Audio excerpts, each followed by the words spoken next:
Brothers.com.au. Tobin Brothers Funerals, celebrating lives. Only 19 shots from 53 inside 50s, down on clearances and can't lay a tackle. What was the seniors coach going to do? Jono surprised himself and everyone else. The spray he gave the boys at halftime worked. Well, he did finish it by saying he'd shout him a post-game feed and frothies at Eastland if they won. For all of life and footy's little moments, there's Eastland. Proud sponsors of the EFL. Eastland. Live real. Hello, I'm Peter Hitchener. 9 News invites you to join our team nightly at 6 for Melbourne's #1 news. Tony Jones with the latest sport, including the footy, plus Lavinia Nixon's weather forecast. 9 News, proud supporter of the Eastern Football League. Stock up on soup, pull out your woolly footy scarf and suspend your gym membership. Now you're all set to survive the chilly season. It's time to get the whole house prepped by hooking up your cooking, hot water and heat with natural gas. Getting gas in every room is easy, and with our rebates it's often free. So grab your hot chockey, settle into your cosy cocoon and love winter. Search Australian gas networks to find out how much you could save. Hello! The biggest selling tile in Australia is 600 by 300 gloss white. And National Tiles is by far the biggest seller of these tiles in Australia. Why? It's simple. The average selling price is over $20 per metre, and National Tiles price is just $9.95 every day of the year. That's just one example of National Tiles' absolutely unbeatable everyday low prices on wall and floor tiles. So rush into National Tiles now and save. You can't get a Rolex for $100, and there's no way you'd get a brand new Ferrari for a couple of grand. We all know you get what you pay for. The same is true with pressure cleaners. Cheap foreign imports lack reliable muscle, but Spitwater pressure cleaners are strong, powerful and built to last. So avoid the fakes and get a pressure cleaner that's Aussie made for tough Aussie conditions. Get a Spitwater. Call 1300 Spitwater or see spitwater.com.au. Spitwater. That's what it does. Impress clients, friends and colleagues with a premium experience at the MCG. Whether it's your own private suite or a table in a premium space, enjoy award-winning catering and premium beverages at Melbourne's biggest sporting events. mcg.org.au/premium.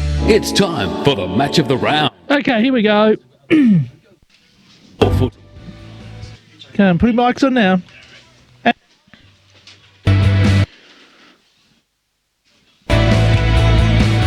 Go for it. And the EFL Game Day Roadshow heads out to Donvale this afternoon for round 15 action in Division 3 as the Donvale Football Club hosts the Waverley Blues in what will be a crucial game in the battle for a top 4 spot. The Waverley Blues looking to solidify a position within that top 4 and ensure that they're entrenched there for the remainder of the home and away season so that they don't have to worry about holding their spot. Meanwhile, Donvale, on the other hand, looking to hold down a potential finals berth. They'll have to do a lot of work from this point onwards, however, with a couple of the sides also clicking at their heels and in fact ahead of them on percentage, and that's one of the Achilles heels that Donvale have to deal with. Hello everyone, welcome along to EFL Game Day. Damien Watson with you in the chair this afternoon. Ben Warren-Smith will join us later on, but it's time to get stuck into the pre-game action, and joining me in the commentary box, a man who used to coach the Waverley Blues. He did so about 5 or 6 years ago. Brett Davidson. A bit of reminiscing, Davo. Certainly is, Damo, and great. Not saying it's a great day. It's that overcast sort of wintry day. Looking out into a suburban ground with the turf pitch in the middle, which is nice and gluey by the look of it. But yeah, looking forward to what should be a pretty spirited game, this one, between these two sides who are, as we said, are both looking at a situation of consolidation within the 4 and the other one chasing that 4th spot. So yeah, it should be a cracking game today. And the man who will keep an eye across the breadth of the Eastern Football League in terms of the scores that are coming through, and there's plenty of interesting results to look forward to. Steve White, welcome along, Steve. Yeah, thanks, Damo. First look at these two teams for myself this season. I'm really keen to have a look at both of them. Third playing 6th, and both of them well in the finals picture. And as we have 4 weeks to go in the Eastern Football League, hopefully both of them will be featuring in the postseason. Well, you would hope so from their own perspective, and it's time to introduce our first guest straight away, a man who has come into the breach as the Donvale Football Club senior coach. It's great to welcome Billy McCormick to the broadcast. G'day, Billy. Hey guys, how you going? Good to be here. More importantly, how are you guys tracking, given that there's such a great importance to this game in terms of potentially snapping up a finals berth? Percentage probably not on your side as well compared to other sides, so where's the feeling around the club? Oh, look, definitely up and about. We realise the circumstances. I mean, basically we've got to win every game to control our own destiny, and we've been pretty good the last 2 weeks, and obviously today's against another quality opposition. We've got to step up and play good footy, so the guys are keen. Yep. I suppose, Billy, looking at the side that you've got in today, would you say it looks a little bit more settled than you've had in the past? It seems to be that there's a nice mix of youth in there, plus the experienced boys, and having I suppose the big boys up forward helps as well. So it just looks to me like it's a little bit more balanced today than it has been. Yeah, definitely. I mean, we were a little bit slow at the start of the year getting everyone on the park, but and we've got a few younger guys coming into the group as well, which it takes a little bit of time to blend, and that's starting to happen over the last few weeks. So we're coming on good at the right time of the year. We've just got to make sure that everyone steps up and plays their best footy. That's what sort of I'm pushing to them. You just got to keep pushing to play the best footy you can. Some of them have got open, ended type thing where they can just play their natural game and play on their instinct and those sorts of things. So, it's the best way to be. We have obviously some structures and some goals and that, but at the end of the day, they're good players if they're playing in our senior team, and I want them to play on their merit and just play football and enjoy it. I suppose one of the other things is this is you look at the AFL and they talk about home ground advantages, and I don't really see how there are too many apart from Geelong, really, and maybe some interstate. But this ground is a real home ground advantage in a lot of ways, isn't it? Because it is an unusual ground to play football on. It's got its own idiosyncrasies as far as where not to go and where to play. Is that something that, especially against a side like Waverley Blues, who play pretty much on a circular ground, is something that you're looking at taking the advantage of today? Oh, definitely. I mean, it is our home ground, so you'd like to think we've got an advantage. And I guess it's always sort of windy here, and it's starting to pick up a little bit now. So it's identifying the right areas to attack and where to kick the footy to, because you can get bottled up, probably out on the scoreboard side there, and that's more the defensive side. So we want to attack and hit that scoreboard and keep the pressure up. So, there's certain parts of the ground where we'll kick the footy today, so everyone knows, and hopefully everyone knows, and it'll work to our advantage. So we'll see how we go. Brendan, one guy I want to talk about, obviously, Zach Hay. Didn't play for you last year, been in the club since 2016, having a really great season. What's his game been like in your eyes this year? Look, he's just a real competitor. He's basically plays in the ruck for us, and it becomes another midfielder when the ball hits the ground. He's got a great work rate, pushes back, pushes forward, can hit the scoreboard as well, and that's something he's been doing over the last few weeks, the ability to work forward and take some marks and impact the scoreboard. So just great to have him back in the side. And just a couple of guys I want to talk about in your 19s, Bailey Thomas, James Gardner-Drummond, Sam Goldsmith. Do we think we were seeing them in seniors footy in the next couple of years? Oh, definitely. Look, that under-19 group I've coached a few of them too over the years. And there's quite a bit of talent there. A lot of them are bottom ages as well, but definitely, there's a lot of potential coming through there, and hopefully they stick around the club, which there's no reason why they won't. And we've got a good spread of top end players coming towards the end of their career, and some young blokes to give them that enthusiasm. So it's good.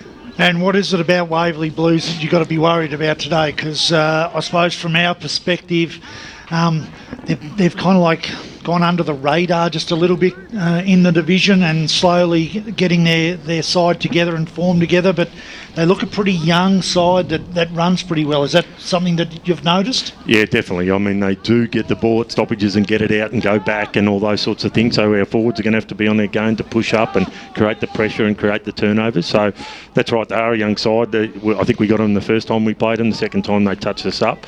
So hopefully on our home deck today, we can apply enough pressure to stop them from getting on the outside and turning that ball over, and hopefully creating scoring opportunities for us.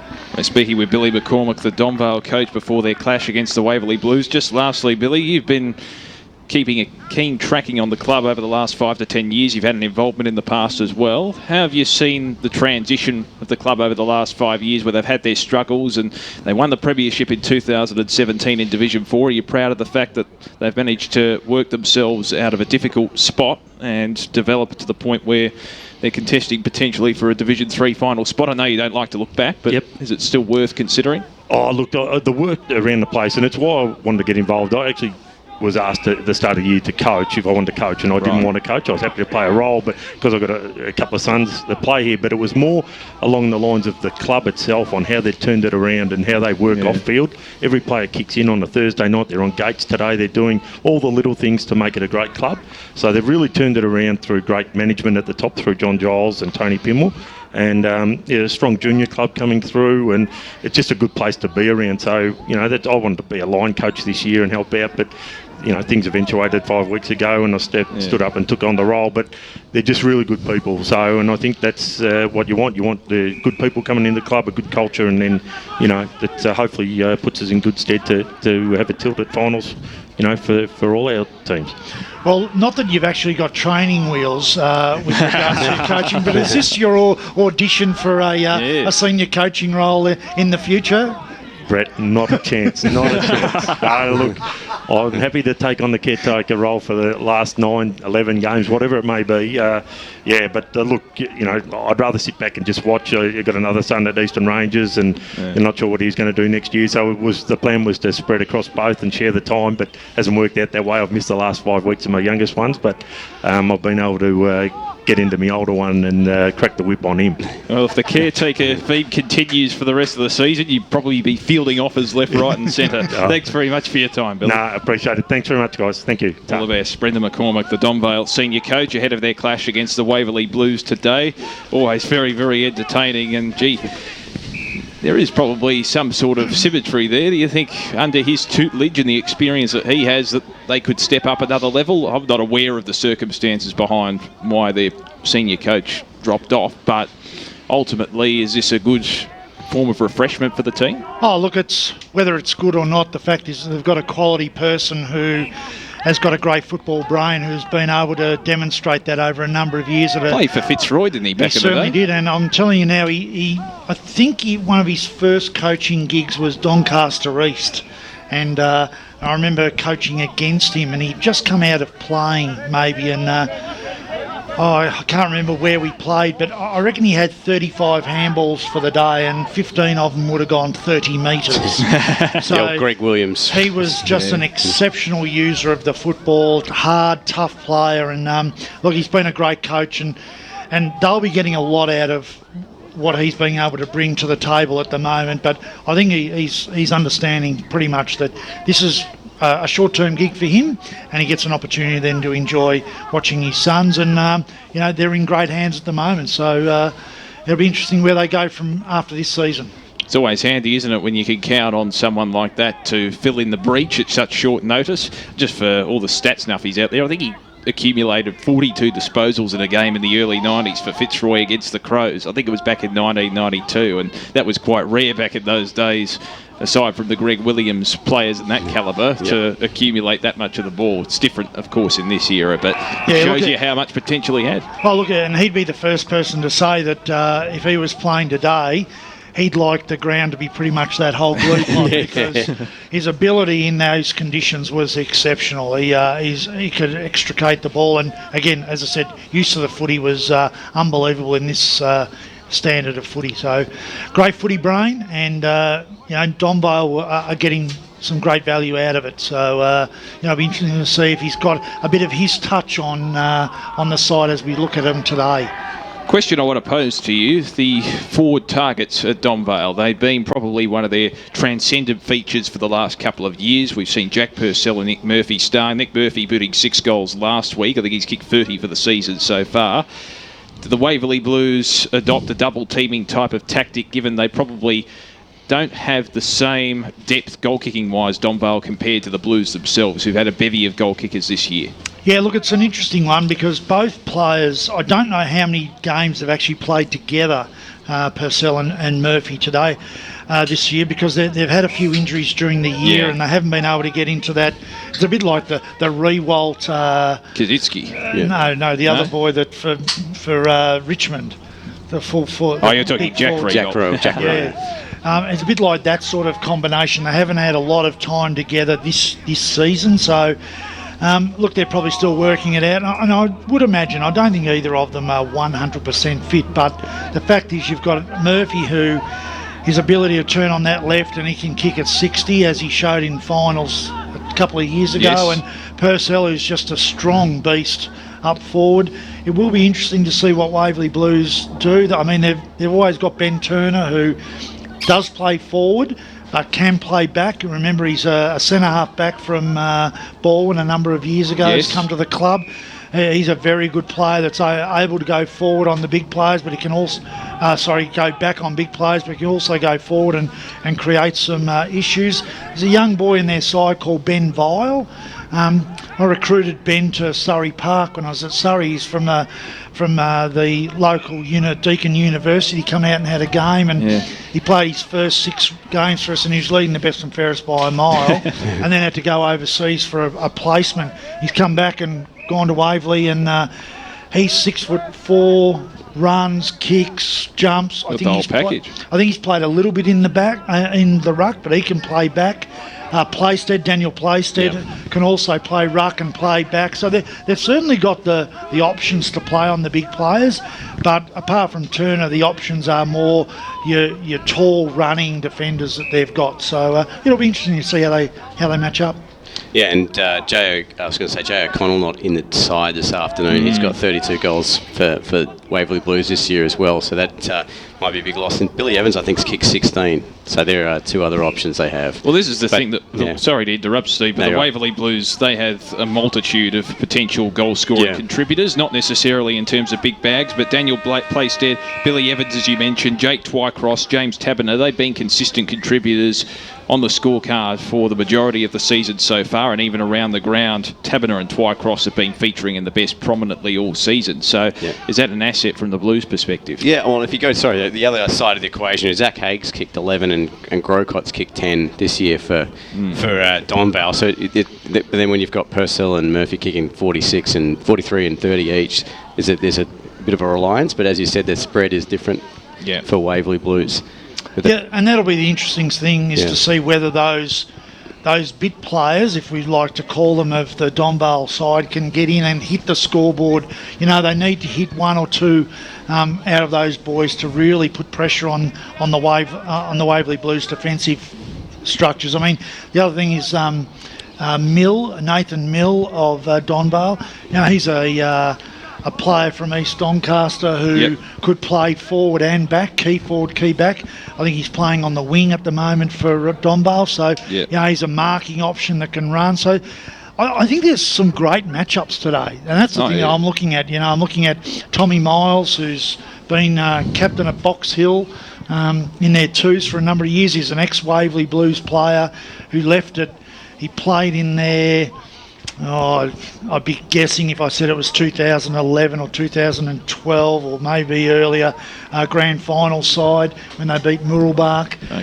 He played as a 16-year-old and won the medal for the day. Best on ground. He was just lightning quick but very small, went to Box Hill.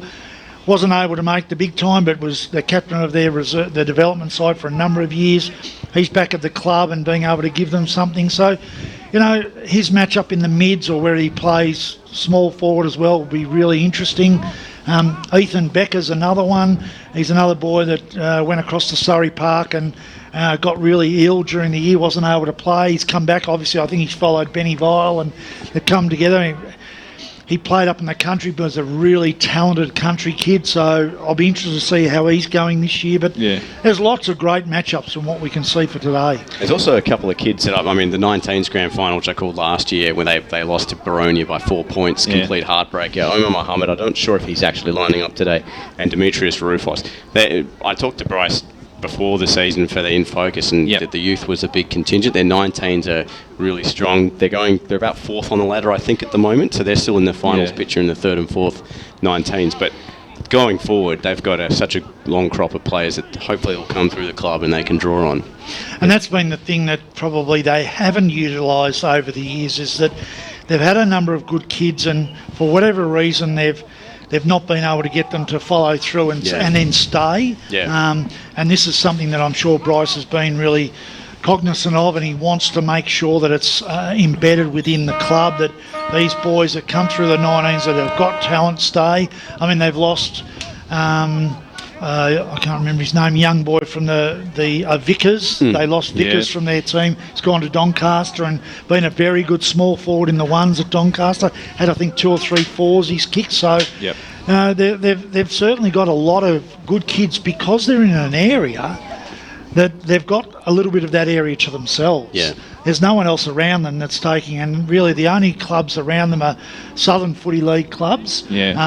A lot of clubs that have got no seniors, so your Ashburtons and these sorts of clubs that are really strong in the Yarra Junior Football League. The ones that League. don't go on to play for their private school team. Correct. but they're also kids that have got no senior club to go to. So Waverley have been able to really embed into some of those places, and then they've also got the fact that they've got a little bit of I think, connection with Oakley Chargers, because a lot of those boys go to the Chargers, and when they leave, if they've come from one of those junior clubs that doesn't have a senior club, then Waverley builds that connection with them. So, that's where you've got to have, that's where your long-term planning, you look at, you say, where are we going, how are we going to get there, and then you put the right processes in place.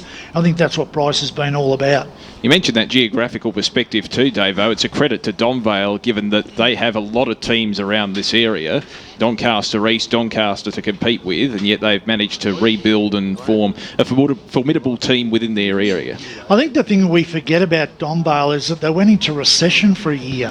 Well, they combined with the White Friars. But in reality, when you look at that combination, there weren't a lot of the Donvale players that actually played in the White Friars system. So a lot of them left or went to other clubs or just didn't play football, and then they've come back. As we've said, they're now looking at a finals opportunity in 3rd Division. They've won a 4th Division flag. They're looking at a finals opportunity, I know, in their under-19s. They're going pretty well in their 19s at Donvale. I haven't looked to see where their development team's going. They've got really quite good juniors coming right through. They've got a big group of girls teams here and quite successful. So the club, as you said, it's rebuilt in an area which is really tough to rebuild in, because you do have a lot of the big premier clubs around the area that often take first choice of the players. Correct, and a decent socio-economic area as well, when you consider the amount of clubs around and also the amount of schools around as well. Just in regards to the ground, I know you're a novice when it comes to venues in this league, Brett Davidson. You mentioned how unique it is at Donvale Reserve. Do you think that both sides will favour the wings? I remember covering a game between Donvale and the Whitehorse Pioneers a couple of years ago, and each side basically favoured the outer wing, or they would come towards the broadcast side as well. It's not really a corridor-based ground. No, because of the turf pitch in the middle, most teams do not play through that area at all. So if you do think about it, if you take that space out of it, it tends to lead that what you want to do is you want to play within the 40-metre lines of the square, but you don't want to go too far across, because as Billy said, you can trap the ball out on this near wing and it just stays out here and it's hard to get it out, and there's certainly pockets that are really difficult to move the ball from. So you can transition the ball, you can switch well on this ground, but you've got to know when, how, and it's often what we call a double switch here. Even though it's not a really wide ground, it can be quite useful to go the short kick in and then the secondary switch, and then they're able to move the ball a lot quicker than other grounds. So that's the sort of ground that you can get. You can score quickly on it, but you can also get games where the ball just gets tied up and you don't get too much of a score at all. We'll take a break on EFL Game Day. This is the pre-game show ahead of the big Division 3 clash between Donvale and the Waverley Blues, which may have ramifications for each side in terms of the fate of their respective seasons. Back with more in just a moment. The Monday. You're clear 4 minutes. Thanks, Nigel.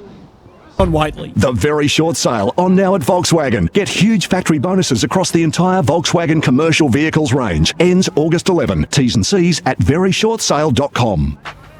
I'm Gerard Waitley. Irish cricket marked its greatest day in the Lord's Test against England. Former player and commentator Kyle McCallan couldn't stop smiling. Pull England out in a session, particularly in the manner that we did. Yeah, if you like. Yeah, that sounds good. Monday from 9.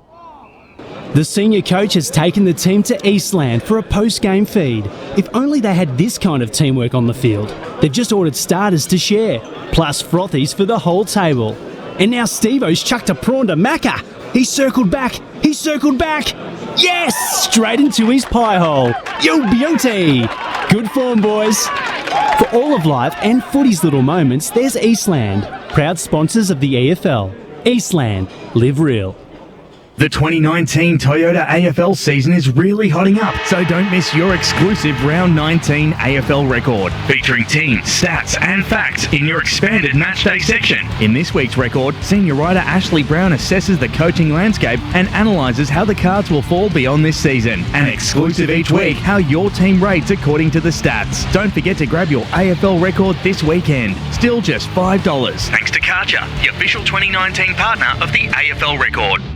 Hello. Concrete Fusion is the very latest range of 2019 National Floor tiles to take the market by storm. And National Tiles have gate-crashed the market on this all-new range of $40 floor tiles at an unbeatable $19.95. Yes, that's right. The all-new $40 Concrete Fusion National Floor tiles at an introductory price of just $19.95 per metre. Available in-store now or shop online 24/7 at nationaltiles.com.au. Stock up on soup, pull out your woolly footy scarf and suspend your gym membership. Now you're all set to survive the chilli season. It's time to get the whole house prepped by hooking up your cooking, hot water and heat with natural gas. Getting gas in every room is easy, and with our rebates it's often free. So grab your hot chockey, settle into your cosy cocoon and love winter. Search Australian gas networks to find out how much you could save. Hi, Craig Lowndes here. I may be an expert at wrestling a supercar around a racetrack, but I'm not an expert on tyres. That's why when it comes to my family's safety, I rely on the expert advice I get from the team at Tyre Power. I know that the tyres Tyre Power recommend for my family's car will not only be the right size, they'll be right for local conditions and right for my budget. That's just another reason why I get the power at Tyre Power. Seriously, why would you buy your tyres anywhere else? You can't. 1 minute. You'd get a brand new Ferrari for a couple of grand. We all know you get what you pay for. The same is true with pressure cleaners. Cheap foreign imports lack reliable muscle, but Spitwater pressure cleaners are strong, powerful and built to last. So avoid the fakes and get a pressure cleaner that's Aussie made for tough Aussie conditions. Get a Spitwater. Call 1300 Spitwater or see spitwater.com.au. Spitwater. That's what it does. ROBOT, Robot Building Supplies. One could argue that a head coach will never be replaced by a robot. Then again, Do something, don't think, do. Robot Building Supplies has everything. Steel, sleepers, wire mesh. Robots got it. Roofing and timber. Robots got it. Be the winning team on site for your building supplies. 15 seconds. 1300 GO ROBOT. You'll speak with a real human. ROBOT, Robot Building Supplies. Nick Revolt joins Gary and Tim Monday morning from 8 on 1116 SEN. Here we go. Put your mics back on. And go. Welcome back. This is the EFL pre-game show ahead of the Division 3 clash between Donvale and the Waverley Blues as we reach round 15. Hard to believe the season has travelled so quickly. Damien Watson, Brett Davidson and Stephen White with you as we preview the remainder of the games across the Eastern Football League. And we start off with a truncated round in Premier Division with just the 2 games in the back end of a split round. We start off, boys, with South Croydon hosting North Ringwood, a big game in the context of the Bulldogs season. They should win, you would think. They should win, but I think it's a danger game, to be honest. I think this is a game that, I think they probably will win it, and I am going to select them, but they've got a couple of players out, and... even with season on the line? Even with season on the line. North Ringwood are the sort of team that you never know. Giant killers. Might be able to do something a little bit different, but look, I'm picking South Croydon, but... not surprised if North really take it up to them. Yeah, and a little bit of a progress score. 1-4-10 plays 1-2-8. South Croydon by 2 points. We can do around the grounds as we go, of course. 5 around the grounds. the Donvale v Waverley Blues game starting at 2:45 p.m. this afternoon. Montrose taking on Balwyn. This is virtually one of the top echelon teams against the bottom side. Predictable result here? Yeah, I believe so. I think Montrose will not be able to win enough games to avoid the relegation, so I think... they'll try and they'll work hard. I think Baldwin's too good. Yep, Baldwin for me. Let's move on to Division 1 action today. And Upper Ferntree Gully host Doncaster East. Donny East are a formidable opponent, but Upper Gully at home themselves can present a challenge. Look, there's a lot of good games in this. Yeah. There's a lot of good games in this division every week. This is another cracking game. I'm going to go with Doncaster East, but the big ground does worry me with them a touch because I think they lack a little bit of pace, but I think they'll beat Upper Gully today. Yeah, it was interesting with Donny East. I thought Bayswater would have put up a bit more of a fight last week, and they'd made dispose of them quite comfortably. Yes, I'm going Donny East. What about the Falcon Fiesta? Knox hosting Lilydale. The Falcons of the Knox variety have found a little bit of form in recent weeks, maybe compared to earlier on in the season, but Lilydale you would think would be too strong even though they're away? Corey Bernstein's out for Lilydale, so that's a big out. It is. Knox at home. I'm going Knox. I think they're a chance because they're still in that relegation area sort of thing, so I think they're going to get up and might beat Lilydale. Yeah, I'm going to jump on that as well. I mean, they beat Bayswater, they beat East Ringwood, and they seem to be keeping their... We're talking about how tight it is. It's tight at the bottom and tight at the top too in terms of relegation and the finals. So yeah, I'm going to go Knox as well.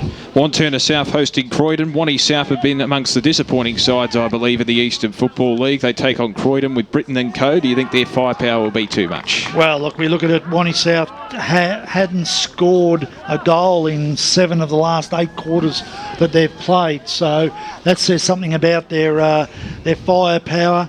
I think Luke Williams is back today. Not 100% sure, but I heard a rumour that he was back today, which will help them.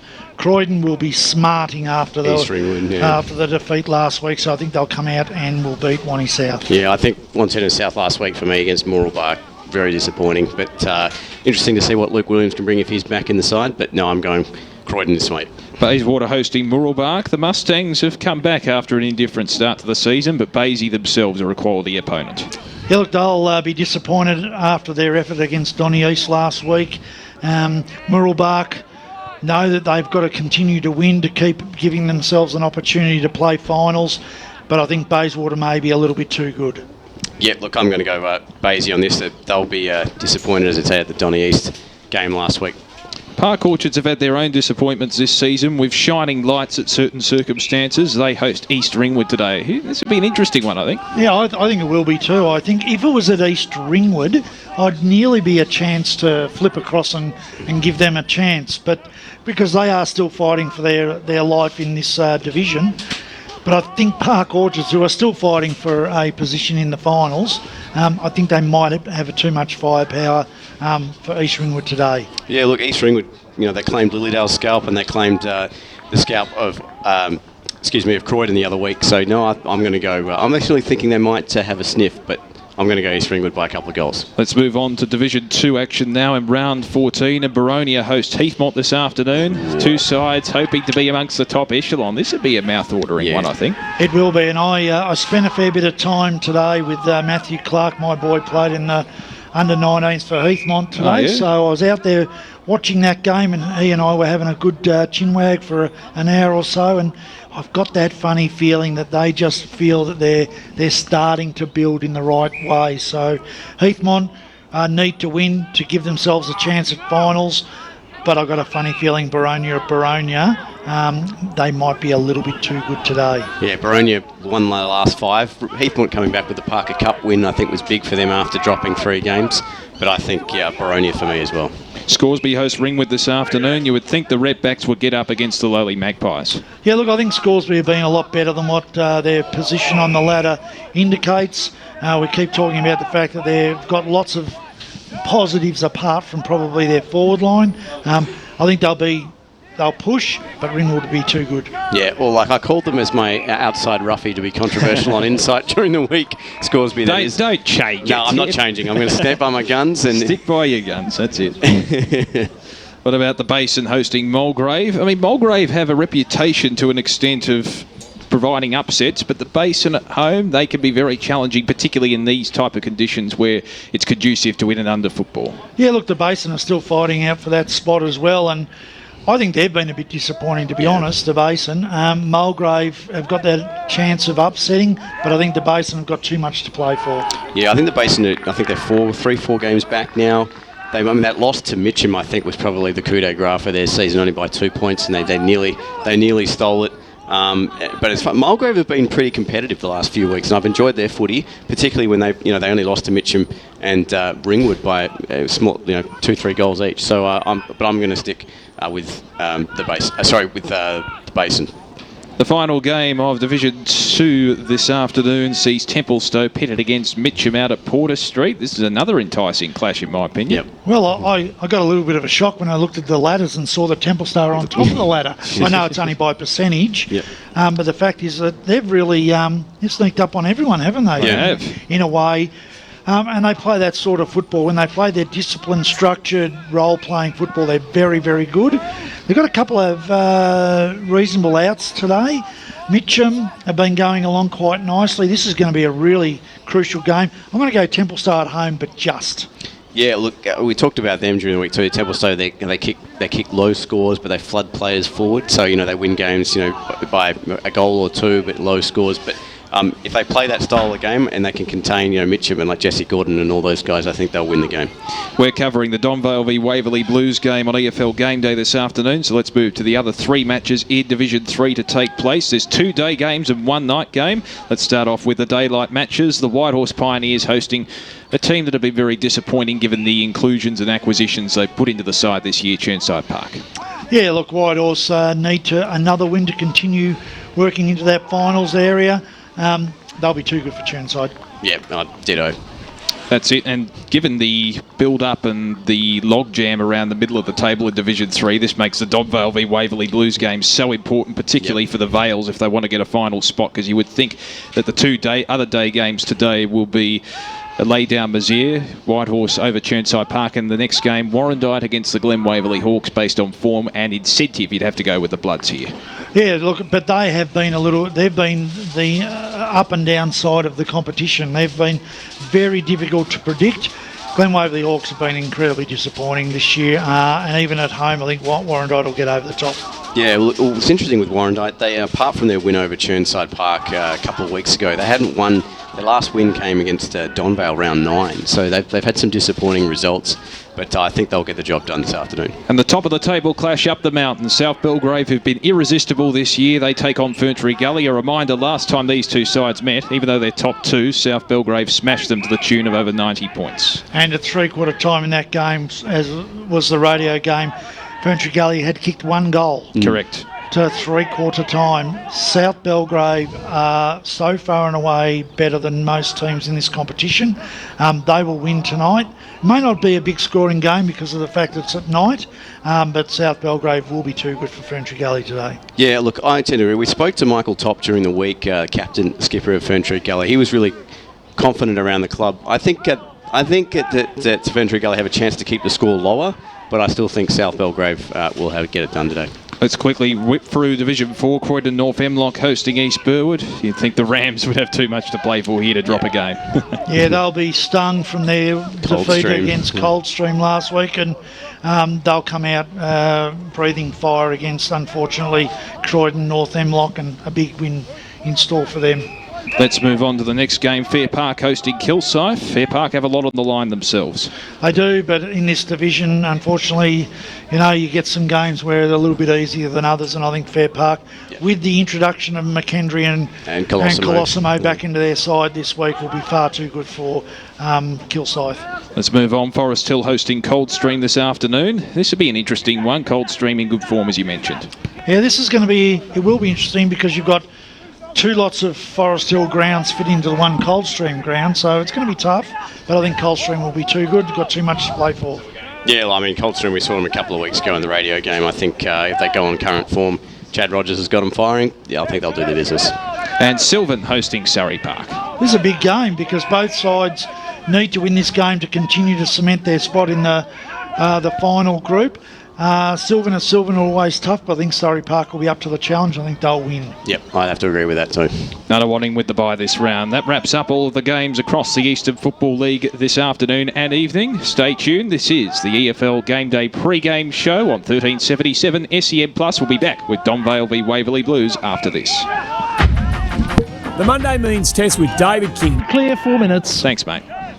You can't get a Rolex for $100, and there's no way you'd get a brand new Ferrari for a couple of grand. We all know you get what you pay for. The same is true with pressure cleaners. Cheap foreign imports lack reliable muscle, but Spitwater pressure cleaners are strong, powerful, and built to last. So avoid the fakes and get a pressure cleaner that's Aussie made for tough Aussie conditions. Get a Spitwater. Call 1300 Spitwater or see spitwater.com.au. Spitwater, that's what it does.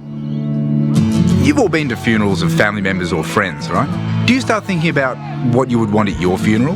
It's a bit like when you go to a wedding. Yeah, that's right. At what stage do you start planning?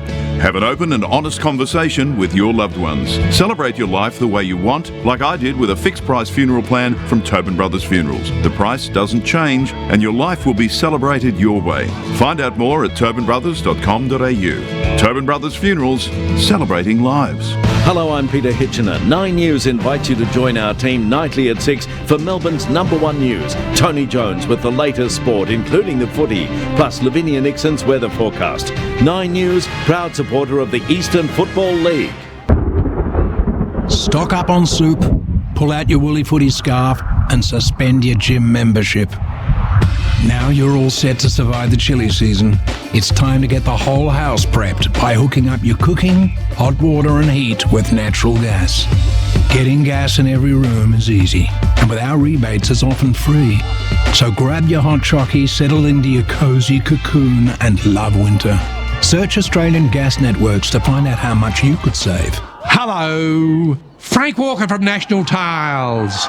National Tiles now supply and install all their timber, hybrid and laminate flooring. Yes, National Tiles do it all for you. Measure, quote, supply and install all National Tiles timber, laminate and hybrid flooring. From just $1,300 fully installed for an average 26 square metre laminate living room floor, fully supplied and installed. Only at National Tiles. Hi, Craig Lowndes here. It doesn't matter whether I'm belting around a racetrack at 300 clicks or driving quietly down to the local shops with a family. There's always a lot riding on my tyres. And while I don't choose the tyres for my race car, I do choose Tyre Power to look after the tyres on my family car. Tyre Power give me absolute peace of mind with expert advice, a great range of big tyre brands to choose from, and the very best service. Yet more reasons why I get the power at Tyre Power. Seriously? Why would you buy your tyres anywhere else? ROBOT, Robot Building Supplies. Sometimes in footy, going through the motions, players can feel like a robot. And what's wrong with that? Nothing. Sorry, robot. I can kick goals from 50 on my opposite leg. No, you can't. But Robot Building Supplies can save us time and money. Steel sheeting and stumps. Robots got it. Wire mesh, roofing and timber. Robots got it. Notting Hill, Sunshine, Preston, Dramana, Pakenham, Coldstream and Darnham. RobotBuildingSupplies.com. 50. Press client. Experience experience at the MCG. Whether it's your own private suite or a table in a premium space, enjoy award-winning catering and premium beverages at Melbourne's biggest sporting events. mcg.org.au/premium. You can't get a Rolex for $100, and there's no way you'd get a brand new Ferrari for a couple of grand. We all know you get what you pay for. The same is true with pressure cleaners. Cheap foreign imports lack reliable muscle, but Spitwater pressure cleaners are strong, powerful, and built to last. So avoid the fakes and get a pressure cleaner that's Aussie made for tough Aussie conditions. Get a Spitwater. Call 1300. 10 seconds. Thanks, Nige. Spitwater. That's what it does. Nick Revolt joins Gary and Tim Monday morning from 8 on 11:16. Here we go. Go on. Go local. And go. Welcome back. The EFL Game Day Roadshow heading to Donvale this afternoon. It's 3rd versus 6th in Division 3 action, round 15 as we wind up towards the run home in the home and away season. As I said, Donvale hosting the Waverley Blues. Damian Watson, Brett Davidson and Steve White with you pre-game. The reserves are still in action, so it's great to welcome. And this next guest has been very good enough to join us very close to game time. Craig Lovett, the assistant coach of the Waverley Blues Football Club. Welcome, Craig. Fantastic to have you on the pre-game show. Just in relation to the Waverley Blues and what's on the line here, do you feel that you've flown under the radar to an extent? I know you wouldn't take notice of anything external, but you've been in great form in recent times, have won 4 consecutive games on the trot coming in. Do you feel things are just swimming along nicely? Yeah, I do. We always believed in, I suppose, what we're trying to do, but we had a slow start to the year. We had a few injuries early on, but certainly getting players back and just finding a connection with the group has been really good for us. And like I said, the last few weeks we've been playing quite well, putting some wins on the board, so that's been terrific, yeah. And I suppose one of the things that we've looked at, Craig, is the fact that you've got a lot of young kids in your side. It's been one of the focuses, I know, of Bryce over the last couple of years is to promote as many young kids as you can. I mean, getting towards finals, opportunities, it must be great to have that sort of youth in your side to be able to build around. Yeah, look, it is, and look, they're young boys, but they've come through as 19s and last year, and they played in the grand final last year. But they've come through as a group, and they're used to success. So we're really comfortable in the way that going forward, playing finals, it's not going to be a big deal for them. They're used to playing with each other. They're a successful group. So we think although they're young, they're going to be really well prepared going forward. And I suppose with regards to today, you've had, I think you touched Donvale up the last time you played them. What are you looking at today with regards to what Donvale will bring to the table? Well, we did beat them, I think, by quite a few goals last time, but in round one they really gave us a hiding. I mean, they really they got us by 6 goals. So look, we come with full respect for Donvale. They've got really good on ballers. Their key forwards are terrific. I think Purcell in week 1 kicked 7 against us, and obviously Murphy's just a really good forward. So we're really aware of their forwards. We know that Haig's a really good on baller. So we've got a bit of work to do today. We've got a couple out, but we've promoted a couple of players. We've got a couple of players back from injury. So we're expecting a really good contest today. And just on those kids, and you mentioned the 19 grand final. I mean, I watched that last year. I called it. It was the youth contingent. I mean, Omar Mohammed's unfortunately not in the side today. There are some 4 other kids: Kieran Herbert, Dion Constandados, Cooper Morey, and Harry Smith, who haven't played seniors. A lot of seniors yet. Some of them haven't played at all. What do you think of them? Will we see them playing seniors footy, you reckon, in the next couple of seasons? Well, absolutely. All those 4 boys and a couple others have been mentioned in selection. None of them have played senior footy this year, so but they're putting pressure on, and they're playing. And their 19s again, like our seniors, probably started slowly, and they're really going well. I mean, they've put before today they had 3 wins in a row. They're really gelling well as a group. Those 4 boys in particular have been really in good form. So look, we're a club where we have a really strong youth program, and that's sort of the club we are. If you look at the players we've got, it's a really strong culture of promoting from within. So yeah, we see some good future there. Well, I mean, I was speaking to Bryce just before the season started, and he was talking about you haven't played finals footy since 2008, and there was a 5-year plan to get the club back into obviously up to Division 2, but the core is promoting as many young kids as possible. And do you think you could sort of in year 1 of that plan, do you think you're progressing as you would see fit? Absolutely, yeah. Look, I think we've got, certainly in our back line today, was just talking to the back six today, and there's four guys in our back six today who played in the 19s grand final last year. So we're doing that. Look, we're picking the best team. But also what we want to be is a place for Waverley players who have played here in the past to come back to as well. And we've had that Ben Viles come back after being overseas. He's come back and he's come back to Waverley. And he's been a terrific addition to our club, not just our team, but our club. He's a great man. And that's what we just want, players to feel like it's a great place to come back to. It's got a community feel. We've got a few country boys who our Bendigo crew who are down here, and we love those guys. But they talk about being like a country club. It's a community feel, and that's what we want to do. Certainly something you want to preserve. Both senior teams are out on the park. Craig, really appreciate your time so close to game time. All the best for this afternoon. Thanks, guys. Good call.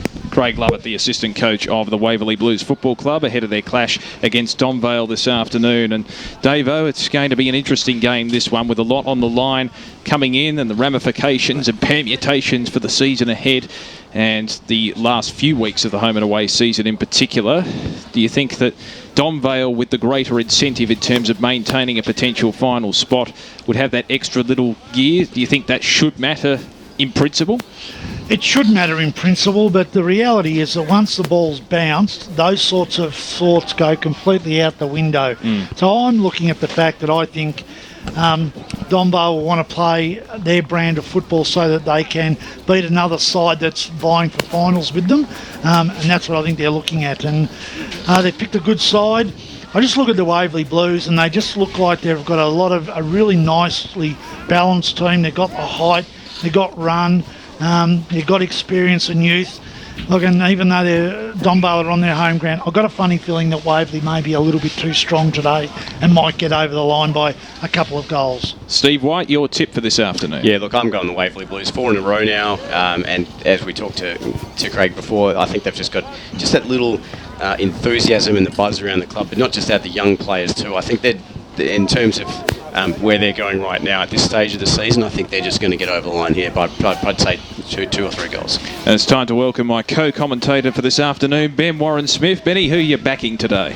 Good afternoon, Davo and Stephen. It's great to be out here at Donvale, a place where I pretty much grew up. I worked at the Coles at Tunstall Square for over 10 years down there, and I just got a haircut before, and then you get bailed up by the whole community down there. I used to tell people there was a statue of me at that store, and that almost rings true because it's taken me 40 minutes to go 400 metres, for crying out loud. Anyway, I love it. Last time I actually called here was the Favola game as well, so I don't know if anyone's going to kick a goal from the goal square and scull a Jim Beam today, but nonetheless, it's a huge game out here today. And my roughie this week was Donvale to beat with the Waverley Blues. The Blues have been on such a good run of late, and Donvale, they need to win today. If they win today, they're a very, very realistic chance of playing finals, and it's a game for them that's so important. If they don't, it almost becomes too hard as well. It's on their home patch. I think the game's ready for them to take on today. They've got their major goal kickers in Jack Purcell, he's kicked 43, Murphy's kicked 30, and then you've got Hagan, Grocott that can chime in as well. They know this ground, they know these conditions. I think that Donvale by 12 points today is my tip, and I know Gav Casey will not be talking to me for the next week if Donvale get up as well. Mentioned the idiosyncrasies of this ground. There's the glue pot in the centre, so Ben Warren-Smith, I think we can expect a lot of outside run and outside ball movement today, not a lot of corridor movement. No, well, exactly right. You got to avoid those type of areas, don't you? But there's going to be times when the ball goes in there and it does get incredibly heavy as well. So be like Moorabbin back in the day. Oh yeah, well, where's the animal cage out here at Donvale? I'm trying to source one out. Maybe underneath the gazebo down there in the right forward pocket. You can see Leroy Green going down there towards now. Even that one and the one next to it as well. But can't wait to call this game Division 3. I feel bad that we've almost neglected Division 3 this year a little bit. South Belgrave have dominated, and the other competition, the other divisions are so close that we sort of forget about Division 3. We made a big thing that we were concentrating on Division 3 this week. We spoke to Michael Top on EFL Insight from Ferntree Gully. They'll be playing the night game tonight up the mountain at South Belgrave at 6:15. Go for the double header. You're crazy if you don't. $5 entry only. But today, this is seeing two sides. Minimum one of these sides are playing finals. Can't wait. Exactly. Look, I just got to pick you up. I don't think that could be the cage over there.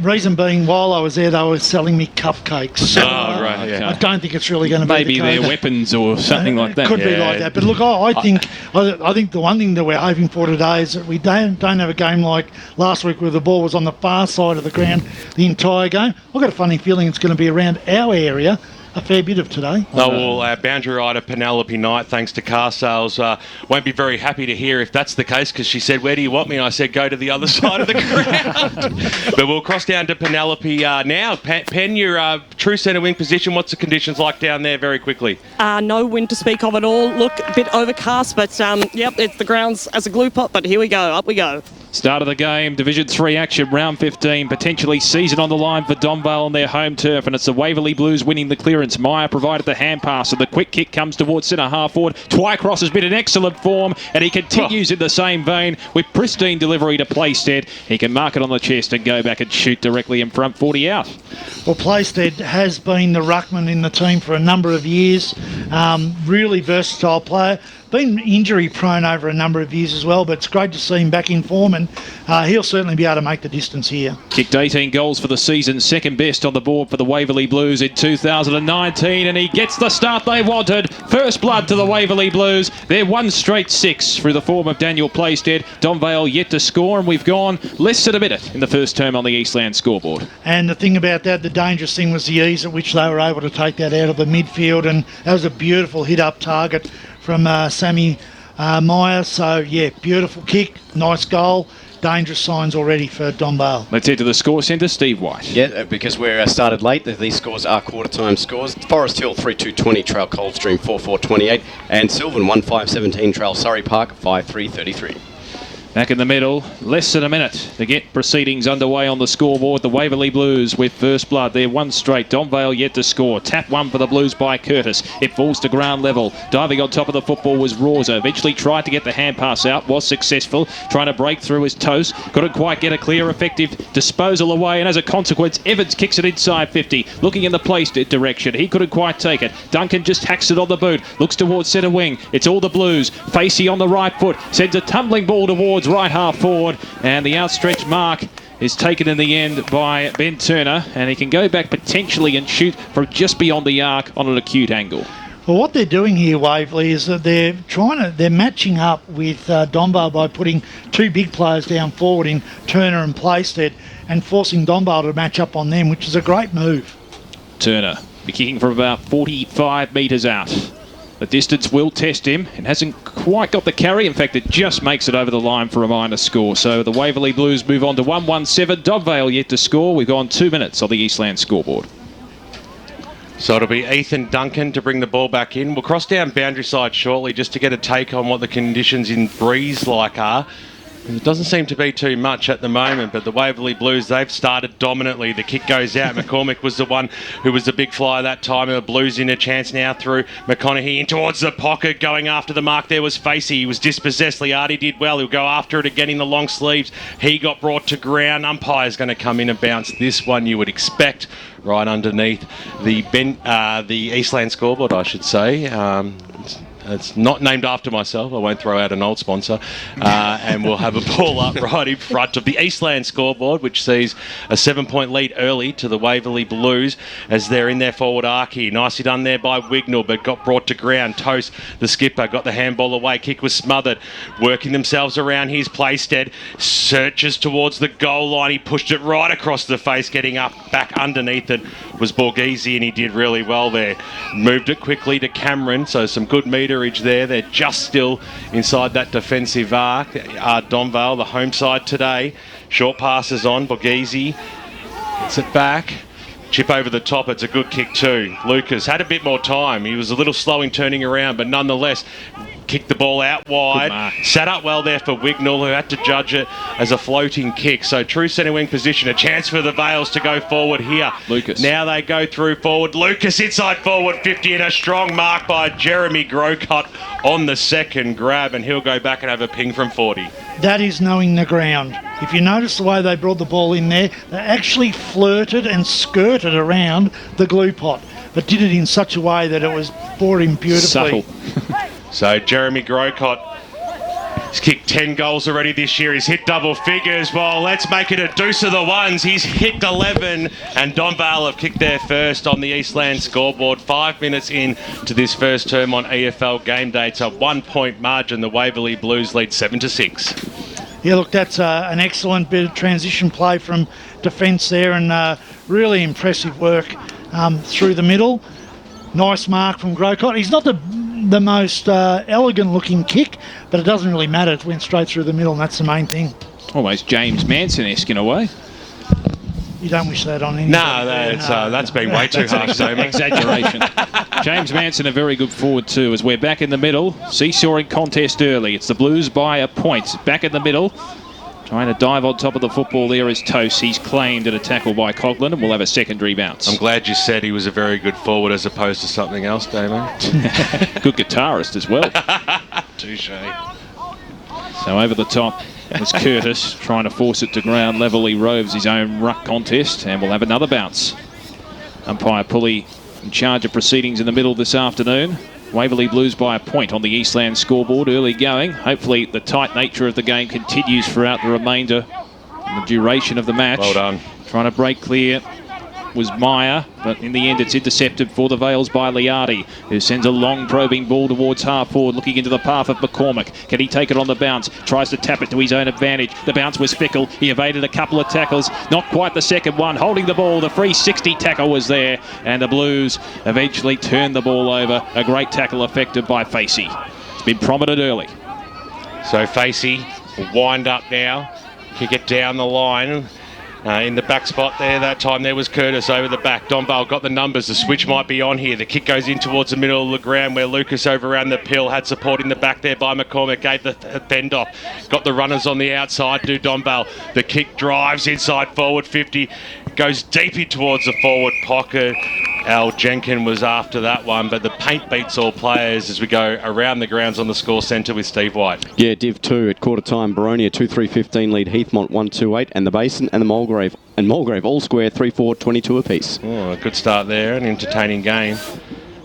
It'll be a close one today. At Footy EFL around the grounds, if you've got scores, keep them coming all throughout the afternoon. This game has clearly started late as it's scooped upon by Reuza. He got boot to ball just in the nick of time. It's still in that hot spot, only 20 metres out from goal. We've seen a whistle being blown, and the free kick will go the way of the Waverley Blues in the arms of Turner, who gets the handball away to McNamara. McNamara from the right back pocket position, looks towards the outer side. It's not the best, almost accurate kick, but it bounces fortuitously for Twycross, who's been excellent this season. They have an open forward line as he kicks it to centre half forward. Playstead looks at an unguarded square. It will bounce. It will trickle. It won't quite make the distance. It may fall stationary in the pocket. It does just that. It's kept in play potentially. Now it's just trickled over the line in front of Withers, and I believe we'll have a ball in deep in the forward pocket. I think that might have just touched the post, the padding of the post, which dictates that it's got to be balled in. What I will say on that is Jenkin heard the whistle, knew it was out, and then had a shot for goal. That should have been a free kick to Donvale then. I agree with that.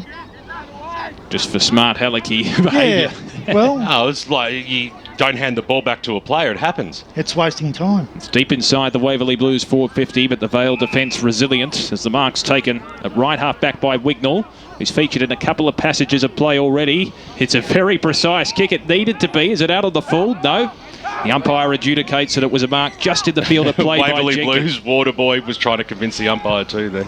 Jenkin looks for the intended target in Murphy, who kicked 6 goals last week. Went over his head. As a consequence, Hawkins looks into the middle, but it's a dangerous foray into the corridor as Haig intercepts. Gets the hand pass away to Grocott. Sends a probing ball inside 50. Well, in the end, it was completely outmarked on that occasion as the Blues work it away through Strongman. On the outer side, Twycross takes the loose ball, fetches it and kicks it inside 50, and the mark's taken by Playstep. One-on-one contest, utilising his strength. He can go back and shoot for his second from 45 out on an acute angle. He's a real danger at the moment. The way they open up that ground on the far side, he's very quick.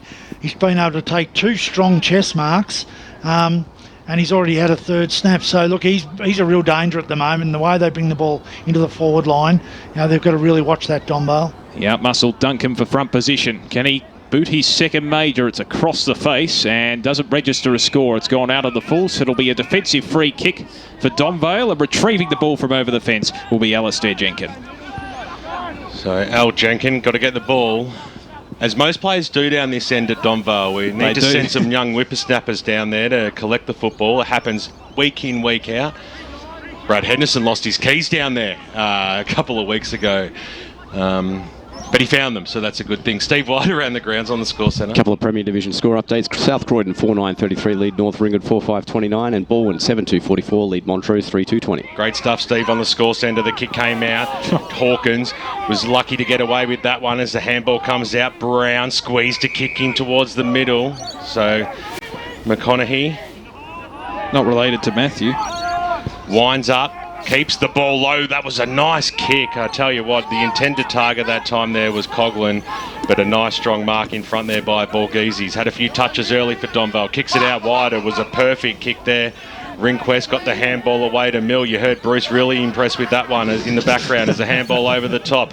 Back towards the Mill direction. Had to use those Inspector Gadget-like arms to tap it to his own advantage. Backwards to go forwards, the Vales are now. The kick goes up towards the half-forward line. The pack-in shoes, a little push out there on Dalton. We'll see him the recipient of the free kick across the half-back line for the Blues. Switches it out now. Benny Turner takes the mark. Deep in defence. Kicked 14 goals for the year. Good switch player if things don't go the way that they want. Little chip kick over the top. As long as they're hitting targets, it all works out as a kick goes towards there of Strongman. He was in the front spot. He was always going to pull that one down. Kick out wide, right in front of the broadcast position. Hawkins takes the mark. Brings the ball in. In fact, it's Walker. It was a change of jumper that time, but it's been cut off now. Duncan on the right boot up towards centre half forward. Grocott, he's had a lot of the football early for Donvale, creating the space, kicks the ball towards Murphy on the second bite. Got the looping handball. He was looking for a toast. He was clever enough to get the handball away. Coghlan squeezed to kick out towards the half forward line. The umpire's paid a free kick, and it's going the way again of the Waverley Blues. So Sam Meyer, the animal cage under the gazebo, won't be happy with that as the ball switch back to Turner in the back pocket, goes out wide. This is Dorr now, up towards the wing position, looking for Hawkins. Is it going to sit up? It did just that. He might have just kept it in, he didn't, and over the boundary line it goes for a boundary throw in. It's still 1 point in the difference. It's Waverley Blues leading by that one solitary point right here on EFL Game Day. Around the grounds with Steve White. Division 1 scores, Lilydale 4-6-30 lead Knox 3-6-24, and Upper Ferntree Gully 1-8-14 lead Doncaster East 1-3-9. So the ball in on true centre wing, play step won the tap, and as a consequence they can move it through the corridor here, the Waverley Blues. Through Withers, kicks it towards centre half forward. It's a high rain-making ball, and it found the intended target in Coghlan, who wheels onto the right foot, sends a spearing ball inside 450, and the mark leading out is taken by Curtis, and he can go back and have a shot again from that same spot, 45 out on the acute angle outer side. And it's really interesting, they want the ball over there. They keep it spare and open. They want it over there. They transition quickly. The biggest problem is they've tried to get it over there a number of times, and they've been held up by short kicks because they don't want to go over the glue pot. Curtis finding space, can provide the Blues with a buffer from 45 metres out. Has it got the carry? Not quite. Maybe rushed through. It was punched away from the pack by Playstead. Still a live ball. Walker snaps it round his body. Can it curl in? It doesn't quite make the distance in the end. Marked on the last line of defence, and Donvale would be relieved that the Waverley Blues didn't register their second major of the afternoon, and they can clear it away towards the outer side. High ball towards centre wing. Great mark over the top. That was a fantastic mark from Jordan, who can hold the play up, wait for the runners to retrieve forward, and looks and finds Murphy, his intended target. The big key forward looks towards Purcell, one out. Can he take the mark? Was he held on to? Umpire Pulley says yes, over the shoulder. And Jack Purcell, the man who has kicked 43 goals for the season, can go back and shoot for his first of the afternoon.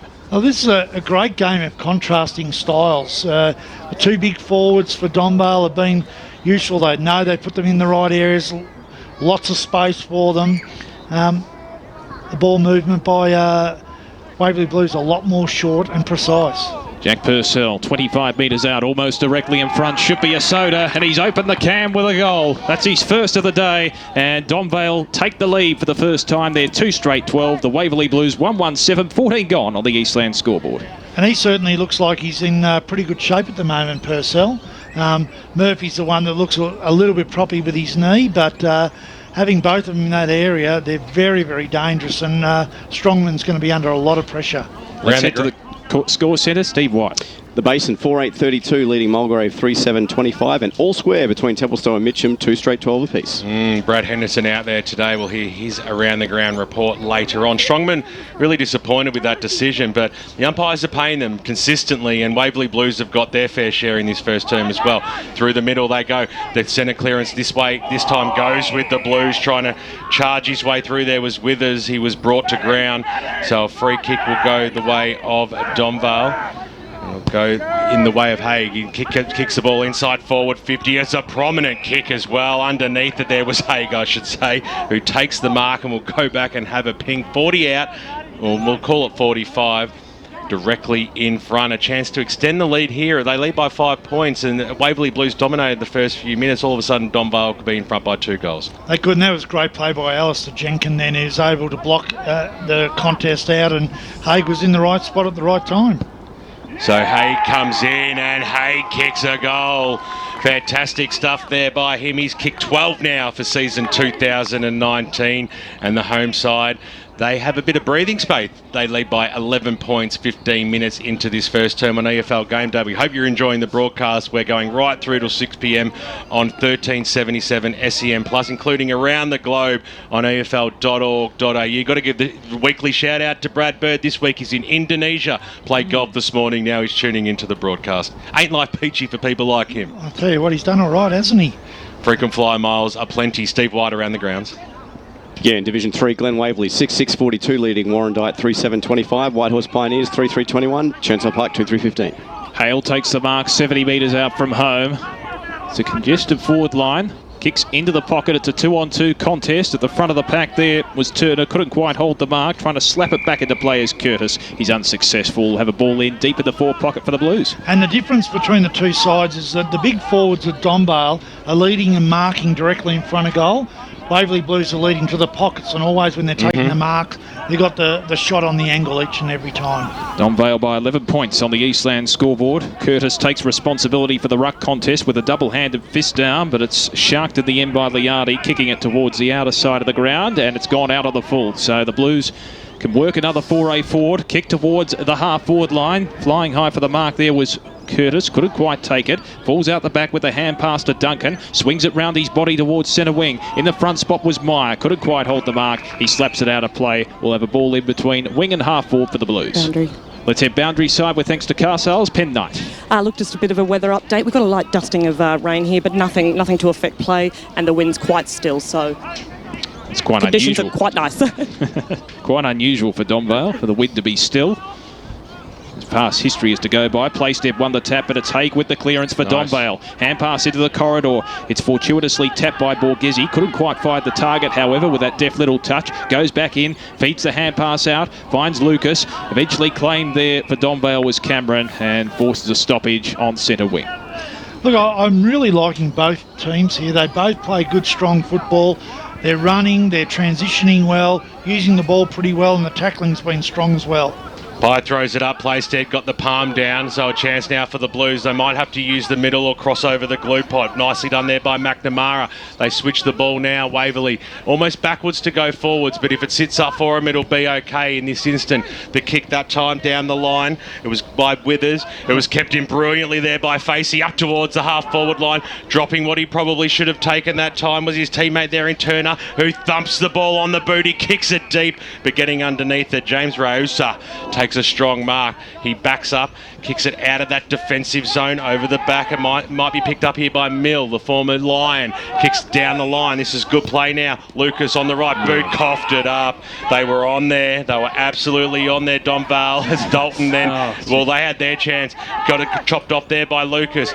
Time for redemption. Handball backwards to go forwards. It was Wignall. And then a scrambly kick down the line. It's turnover football along the wing right in front of the broadcast position at the moment. Nicely done there by Dorr. Squeezed the ball in towards the middle where the mark has been taken. Looking for a number 17 for the Waverley Blues, Pen. If you can help us out there. Haig in the middle of the ground, gets brought to ground. Good tackle. Strong tackle there by Sammy Meyer, and we will have a ball up. Well, look, it looked like they were in quicksand over this side of the ground, the way they were missing their targets. That was a really dangerous switch then with Haig in that area.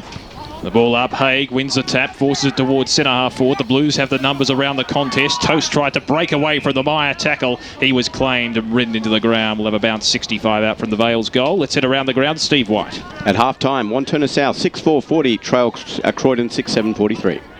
It's an interesting contest, 3 points the difference. And it's 11 points the difference here in favour of Donvale as the Blues work it forward with a high ball towards the centre wing position. Rawser couldn't quite hold the mark. Digging in at ground level, receiving the hand passes. Evans weaved his way out of traffic, looks into the middle with the glue pot, with the hand pass, the kick towards centre half forward, looking for Curtis, couldn't take the tumbling ball. Donvale have the numbers through Mill, who works with Wignall, incandescent in the end, Donvale, in that full back position, and they eventually find some daylight, and the mark is taken by Liardi deep inside the defensive 50 for the Vales, who've controlled the majority of this first term. Looks towards the broadcast wing with the kick. It's a 2-on-2 contest, and they find space. Kick around the body towards right half forward. Purcell running onto the loose football. Takes it on the bounce. He's ridden into the back. Will the umpire pay the free kick? Yes. So Purcell, the recipient, right on 50, chips it in towards the Murphy direction, went over his head. Chance at the back here for Grocott, who runs into the open goal, ambles in, and Donvale kick their fourth. That's his second. Donvale 4 straight 24, lead the Waverley Blues 1-1-7, 21 gone first term on the... And the difference between the two sides, Donvale are playing their ground perfectly at the moment. Their ability to transition out of defence, run it down the right side, bring it in at the right times, just been too much for Waverley Blues at this stage. Around the grounds on the score centre, Steve White. Premier Division, North Ringwood 6-5-41 leads South Croydon 5-10-40. Well, Jack Purcell, that wasn't Academy Award style to receive that free kick. It was barely a logie, but he got given a gift. There was no doubt about that. Definitely not a free kick right in front of us here in the broadcast position, but you take advantage of those ones, and a great goal there by Grocott to get to the contest and then do the second effort. Ball back in the middle, 17-point margin out here, the home side lead. As a knockdown comes to Evans for the Blues, got the handball back. That was good play. McNamara, kick was smothered, so now a chance for a turnover here from Donvale. Good little handball there by Lucas, spotted up Toes, who squeezed a kick out wide. They probably just needed to steady a little bit there, Donvale. Kick goes out towards the wing position right near where the Brethren starts forming themselves. The Vales go forward again. It was a 3-on-1 situation nearly that time as Hawkins bangs it on the boot. Up towards the wing position now, out of that danger zone. Which way will this one bounce? Facey was after it. He had to take on Parkinson, who copped one on the shoulder. And Parkinson receives a free kick. He fell over backwards nicely. That's what I said about using the ground properly. And they're certainly doing that as well as the kick goes out wide. Here's Matty Liardi. On the right boot now, Liardi goes up towards the half-forward line. Been such a great player for Donvale for a number of years, Rayosa. It just sat up nicely for him. He doesn't want to ping. He goes for the team effort there, but it's been chopped off there by Dorr. Goes out wide, and the safe mark has been taken by Sam Meyer. I would have loved for Rayosa to have just a ping at that spot. And look, he played that perfectly, the way he led his player under the ground, under the ball. Beautifully done. Meyer chips towards right half-back, finds the intended target at Dalton, as the Blues try and work it methodically forward. It's been a highlight of their game so far this season. Kick towards Curtis, who was against two, was the meat in the sandwich, and the umpire claims that he touched his opponent over the shoulder. So as a consequence, Donvale can work it forward. Eventually it's moved laterally to Duncan, who's between centre half-back and the middle of the ground. Chips it towards the outer side on the centre wing position, and Donvale doing likewise, just moving it methodically forward.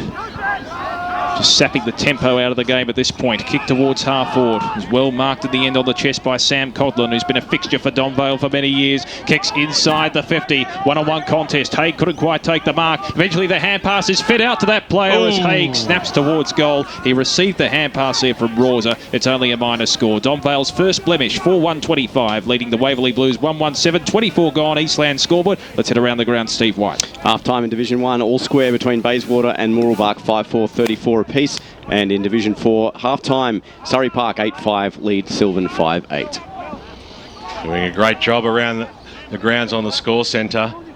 We're in position A today as well, with this being the later game.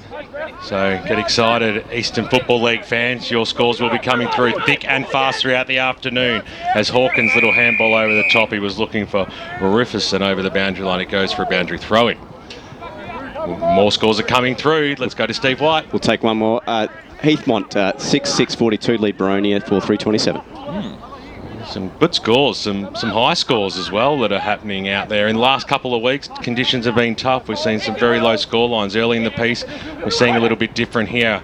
Nicely done there by Evans, got it away. Eventually now in the arms of Tommy Miles, who normally wears the number 42. Today's in the 17. And over the boundary line it goes out of bounds on the full. Borghese bring the ball back into play.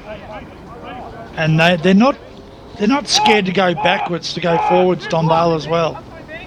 Been very impressed with the way both sides are trying to create some space and work the changes here as McCormick goes crunching down from a strong tackle over the boundary line, and we will have a boundary throwing right in front of the Unicorn here on 1377 SEM Plus around the grounds with Steve White. Quick one, half-time, Whitehorse Pioneers 5-6-36, lead Churnside Park 5-5-35. Bully Dooley, keep a close eye on that one. Look away handball there by Miles was good, up towards the wing position, linking up there was Hawkins. It was a silly handball that time there by Walker, put him under a lot of pressure over the boundary line. It goes. Sometimes you just got to don't put yourself into those positions and call for the footy because you know you're in trouble. So, that was poor bit of play. And I call it silly from Walker, but he also shouldn't have been called to give the handball off as well. So it's correct.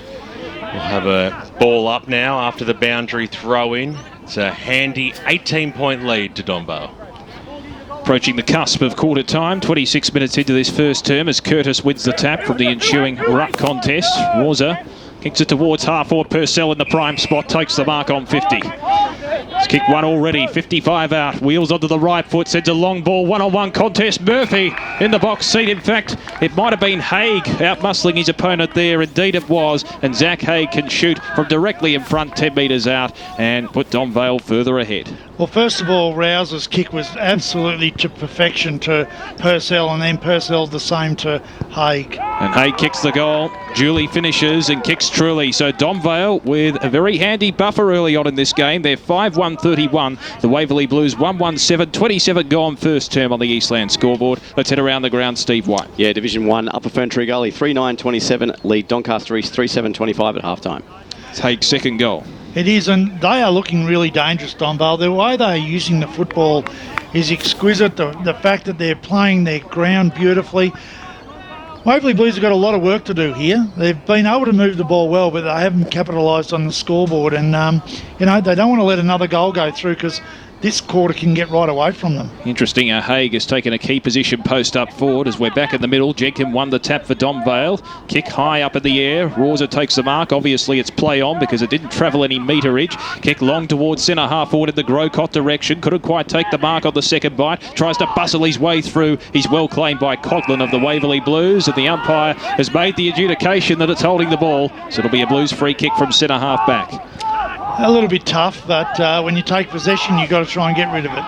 Coughlin, the recipient from centre half back, wheels onto the right foot as the siren blares to mark quarter time, and a very fruitful quarter for the Donvale Football Club at home with their season on the line. It's Donvale 5-1-31, leading the Waverley Blues 1-1-7 at the first change. Major goal kickers on the ground for the home side. Zach Haig has 2, as does Jeremy Grocott, while the rest are singles. Hope you're enjoying the broadcast on SEN Plus 1377, streaming live around the globe on EFL.org.au, and of course simulcast on 98.1 Radio Eastern. We're 1 quarter down. It's half time around most grounds. Get the scores in at Footy EFL. We'll bring you all that action as you go local for your football right after this.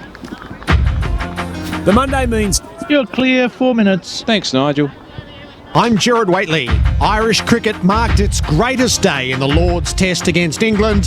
Former player and commentator Kyle McCallan couldn't stop smiling. Pull England out in a session, particularly in the manner that we did, was fabulous.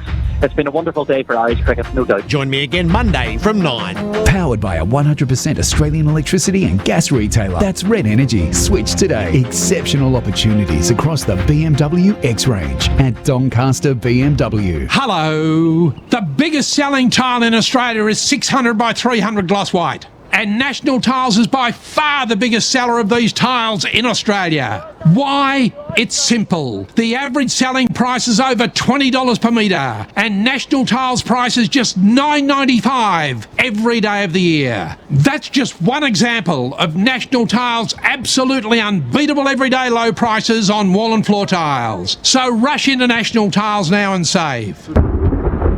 Stock up on soup, pull out your woolly footy scarf, and suspend your gym membership. Now you're all set to survive the chilli season. It's time to get the whole house prepped by hooking up your cooking, hot water and heat with natural gas. Getting gas in every room is easy, and with our rebates... Hello there. You settle into your cosy cocoon. Hello there. Find out how much you could save. Tyre Power Buying Power gives you the power to buy better during their best buys on big brand sale. Like this best buy on Falcon tyres. Buy 3 and get 1 free on a great range of Falcon Wild Peak 4-wheel drive tyres. Plus more best buys on big brands at Tyre Power. CanStar Blues Customer Satisfaction Award winner again. Tyre Power's best buys on big brand sale is on now. Visit tyrepower.com.au to view or call 13 21 91 for your local owner operator. ROBOT, Robot Building Supplies. One could argue that a head coach will never be replaced by a robot. Then again, Do something, don't think, do. Robot Building Supplies has everything. Steel, sleepers. Hello there. I've got it. Be the winning team on site. For your building supplies, order at robotbuildingsupplies.com.au or call 1300 GO ROBOT. You'll speak with a real human. ROBOT, Robot Building Supplies. The 2019 Toyota AFL season is really hotting up, so don't miss your exclusive Round 19 AFL record, featuring teams, stats and facts in your expanded matchday section. In this week's record, senior writer Ashley Brown assesses the coaching landscape and analyses how the cards will fall beyond this season. And exclusive each week, how your team rates according to the stats. Don't forget to grab your AFL record this weekend. Still just $5. Thanks to Karcher, the official 2019 partner of the AFL record. Okay, so we've got 1 minute. We'd know because at Underworks we've been making socks for the last 20 years. So next time you're buying socks, pick up a pair of all days. Hello. Hello. Press clients, friends and colleagues. Hello there. Hey, Nige. Oh, there you are. Do you want me to get Clint Stanaway up at half time? Yeah, if you like, if he's available. All right. Doesn't, yeah, we'll see. matter We'll see. way. All right, I'll give him a call. Okay, 30 seconds. Thanks, mate.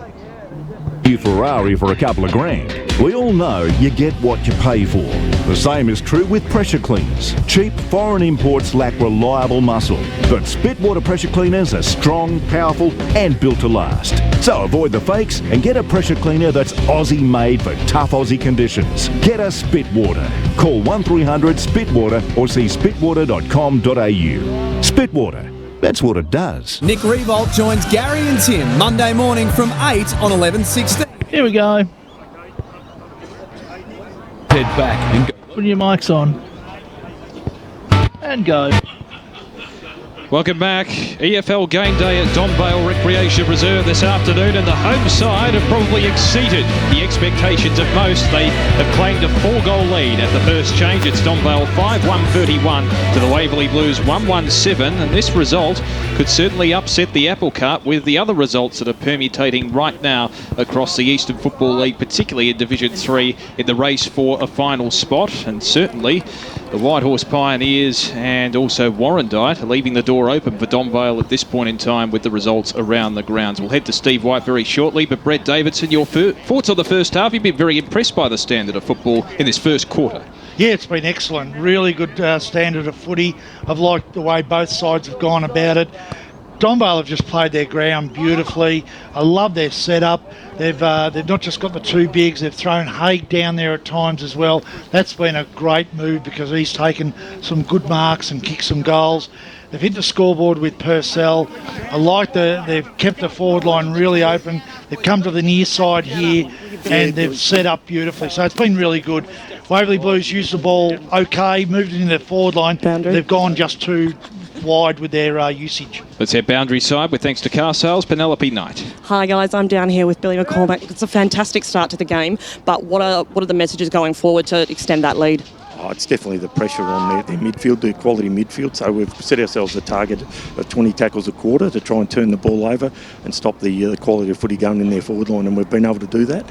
Our last 5 weeks, our first quarters have been fantastic, so we've carried that on. But the one thing that we've had troubles with is consistently getting that full quarter performance, so we're looking at that today. Brilliant, thanks very much. Penelope Knight down there with the Donvale coach Brenda McCormack. Let's head around the grounds with Steve White. Thanks, Damo. In Premier Division, South Croydon 8-10-58 lead North Ringwood 6-5-41 at half time. Montrose 4-6-30 trail Baldwin 12-5-77. In Division 1, Upper Ferntree Gully 3-9-27 have a 2-point lead over Doncaster East 3-7-25. Knox 3-7-25 trail Lilydale 6-7-43. At half time between Croydon and Wanturna South, Croydon 6-7-43 lead Wanturna South 6-4-40. Bayswater and Mooralbark locked up at 5-4-34 apiece. Park Orchards, Boronia in Division 2. Boronia 6-6-42 lead Heathmont 4-3-27. Scoresby 4-5-29 trail Ringwood 7-4-46. And the Basin 5-11-41 lead Mulgrave 3-9-27. So interesting results there, and probably a lot of unpredictability as to where those games will end up. Yeah, there's a lot of games within the 14, 15 points, and they're anybody's games at this stage. So looking forward to a really good afternoon of close footy. Start of the second term on EFL game day. Donvale by 4 goals as we get back underway in the middle. Curtis winning the tap for the Blues. They need a lifter from the middle, particularly in their clearance count, as we have a secondary bounce as a result of a stoppage with Lucas claimed. Yeah, look, I think Curtis is being beaten by Haig at the moment, and that's an important duel. Haig back in the ruck after a stint up forward late in the first term, which saw him register 2 goals, as we're in motion once again. Tosi at the bottom of the pack trying to break away from the Curtis tackle. He's claimed it a headlock and will have another bounce. It's such a valuable player, Haig, being able to ruck him and then get him down forward, and he's such a mobile big man as well. Very elusive too as he wins the tap once again. We're still in the confined space of the middle, but it's the Waverley Blues winning the clearance through Codlin on the left foot, kicks it inside 50, space at the back for Twycross to break away. Facey gives the hand pass to Playstead, his teammate, sends a high ball, didn't gain much meterage in the end. It's still deep in the Blues forward line. Donvale have the numbers through Rouser, gets the hand pass away, and eventually they clear through Duncan. Duncan looks towards centre wing on the outer side, trying to find his teammate in Haig, couldn't quite hit the target. As a consequence, the Blues move it laterally towards centre half forward, and the mark's taken by Facey 45 metres out from goal. Maybe just beyond his range here, Davo. I think it is, and one of the things is that Haig's immediately gone in and clogged up a spot. Facey finds a runner with the hand pass in the direction towards goal. It's going to be forced over the line for a behind, with a rush behind registered. So Waverley Blues move on to 1-2-8. They trail Donvale 5-1-31, early going second term on the Eastland scoreboard. And that's just too easy for Donvale to be able to block that stuff up. So they've got to make sure that they get the ball in a lot quicker, Waverley Blues. So Donvale seek to bring it back into play towards centre half back. The intended target there on the ground was Wignall. Couldn't take it on the half volley. McCormack forced to ground, and the umpire calls for a stoppage, 60 out from the Blues goal. So at the present time, Donvale leading by 23 points. Hope you're enjoying the broadcast via 1377 SEM Plus or streaming live on efl.org.au. Haig won the tap, but it's Codlin trying to break away for the Blues. High tackle has been awarded by the umpire to the Blues. The recipient is Miles with the number change. Miles off one step, looks inside the 50. Big fly at the back. Not quite taken that mark on that occasion, Turner. He was felled and will have a bounce 30 metres out for the Blues goal. So they're going Playstead and Turner as two tolls, and that's a good move, and we'll see if they can get it in quickly to them.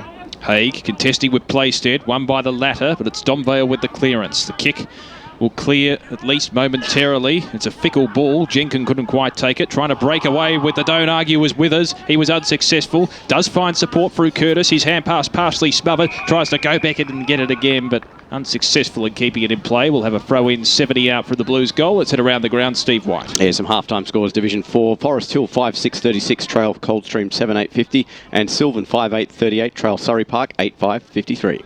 There you go. Surrey Park tipped by many of the pundits here today. Tap one easily by Curtis with a double-hander. And a gang tackle is applied on Evans. Billy Evans has been fantastic in recent times for the Waverley Blues, and will have yet another bounce. He's kicked 16 goals for the season so far. And they're really stopping the use of the ball by Waverley out of these contests. Donvale, they've done well. So Carl Toso, handball over the top, strong tackle there by Hawkins. Good second effort, kicked it down the line. The mark has been taken by Jake Twycross. Definitely been prominent for Waverley Blues. Had a good season. So Twycross unleashes a big kick up towards the half-forward line. Over the back there, Playstead created the spoil at the crucial stage. They're there to mop up the pieces. Rusa did really well in towards the middle of the ground. The Vales linking up with Liardi in the long sleeves on the left boot up towards the half-forward line. Had to use the opposite, but it was a good kick.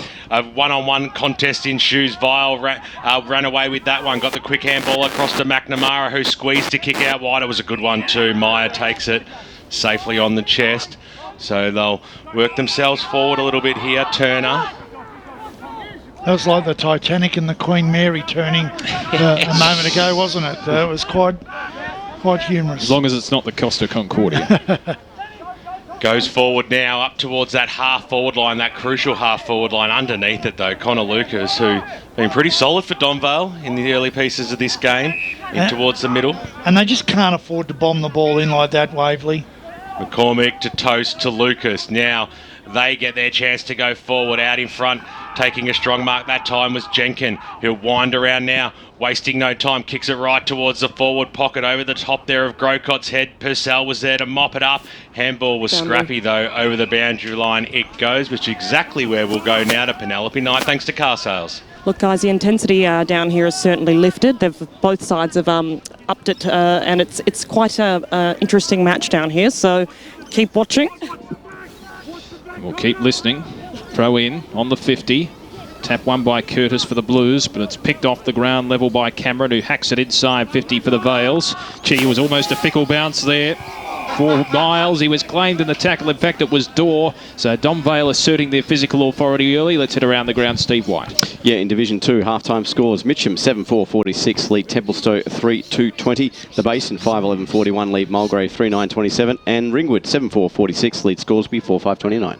Interesting results as a quick kick is snapped out of the pack, but it's marked on the last line of defence by Vile for the Waverley Blues in front of Murphy, and he can relieve the tension for the Waverley side. Chips the pass. Mark taken by Withers, deep in the right back pocket position.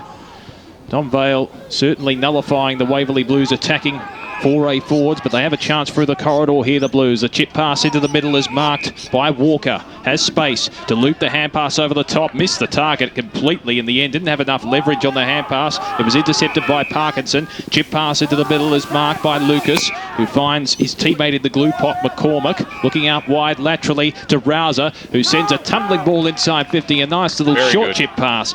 And the mark's taken by Nick Murphy. He can go back and shoot for his first of the afternoon. Just protection of the ball then. Walker, he had players streaming forward. A poor handball that was intercepted. It's hurt them on the way back, and now they've got another set shot at goal. So Nick Murphy will be shooting from 40 metres out on a 45-degree angle. This to extend Donvale's lead and momentum. Jack Purcell likes it. The goal umpire doesn't like it, however. He signalled it behind. And Purcell can't believe it. So a minor score. Donvale now move on to 5-2-32. They lead the Waverley Blues 1-2-8. 7 gone second term Eastland scoreboard. Let's head around the grounds to Steve White. Yeah, in Division 3, Churnside Park 5-3-35. Trail Whitehorse 5-6-36. Glen Waverley Hawks 7-6-48. Lead Warrandyte 4-7-31. Bit of an upset brewing there. One that I called out on AFL Insight, just saying. We get those tapes back, please. So Maxi Dorr played it to himself, and probably a good option too. Gained a valuable 25. Kicks it in towards the middle of the ground now. The Blues have the numbers. At the fall of the ball, Walker got the quick handball away. Now up towards the half-forward line they go. In the front spot, though, was Withers for Donvale. Strong tackle there on Rufus, and the ball hits the deck, and we will have a ball up. Miles had to be better then. He was behind his opponent, expected the ball to go over the top. Got to play in front. Throws it up now. A bit of a fresh air shot there, which actually did well. Soccer Styles, Waverley Blues working themselves forward. Liardi was in there, paddled it to his advantage, and did really well. He's been a superstar for a long time. He might have just gone out of bounds, which is probably a good result because he did cough it up right at the last moment. Ball up across the half-forward line here. He does give great run from that defensive area, doesn't he? He uses the ball generally so well. Got the turn of speed, which is impressive. As the umpire throws the ball back in. Almost 50-50 there, maybe to give it to Playstead. Rouser, though, snaps it around the body. He's had a good first half here as the ball's knocked forward again. It was as good as a kick over the boundary line. It goes and out. Eastland scoreboard shows at the 9-minute mark of this second term on AFL game day, Donvale leading 5-2-32 to the Waverley Blues 1-2-8. A margin of 4 goals, Davo.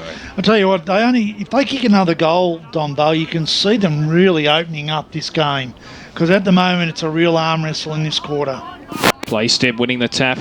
Got the front spot in the ruck contest. Jenkin trying to fire it away. Eventually it ends up with Evans, who just gets his kick away in time. Scrubbers it towards true centre wing, and we'll have another throw in that position. Let's head around the ground. Steve White. Yeah, Premier Division South Croydon 9-10-64, leading North Ringwood 6-5-41. South. Oh, yeah, wow. Okay, interesting. Good game. Yep. There's plenty of scores that are pretty impressive. And surprising, it must be said as well.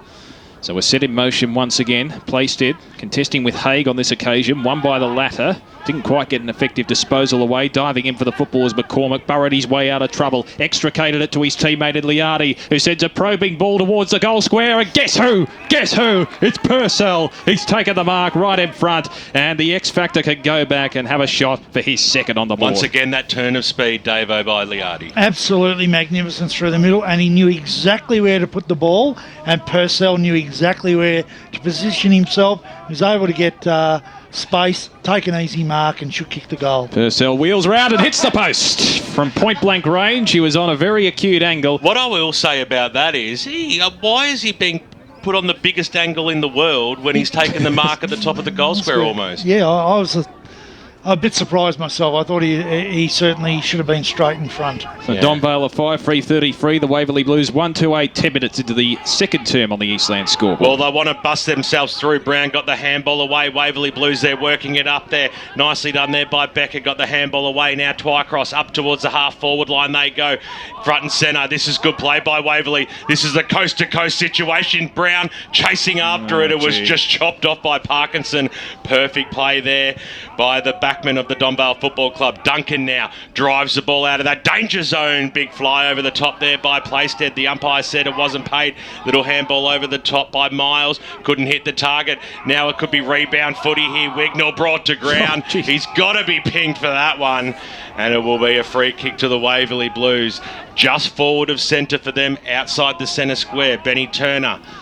It's usually a prolific kick of the football. It gets distance, but instead this time he'll go out wide. He was looking for Becker with the short pass. Stick to the long ones. Benny hitting the deck that time was his teammate in Dorr, and we will have a ball up. Steve White around the grounds on the score centre. Yeah, and a seesawing battle out there. Glen Waverley Hawks now trail Warrandyte. Warrandyte 7-8-50. Glen Waverley Hawks 7-6-48.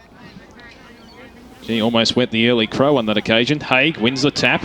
Deep inside the Blues forward 50. Handpass comes out to Rouser. Finds his teammate at Liardi. Wheels around traffic. He's been evasive all afternoon so far. Kick over the head of the intended target in Grocott. And it ends in the arms of the Donvale Still got the skills. Left hand. It's like Poetry in motion, that was. It was, wasn't it? It's like Fitzroy circa 1992, and he's directing the traffic in front of the boundary umpire as well. So we'll have a throw in, 70 out from the Waverley Blues goal. Haig wins the front spot, taps it to his teammate in Mill. Kick towards the centre wing position.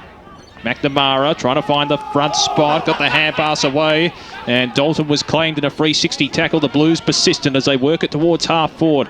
A chance now for play step with the look away hand pass. Good evasive skills there from Miles. Found space, found a teammate in Evans. They work it through the corridor now, the Blues. Turner kicks it inside 50. Out the back, charging forward here with aggression is Duncan. That was good symbolic play, but the Blues still have it across their half forward line. Hale's hand pass was intercepted by Haig, and the Vales can work it forward through Jordan towards the outer side. It's a hot footy to be won. Borghese with the fumble. Could be consequential.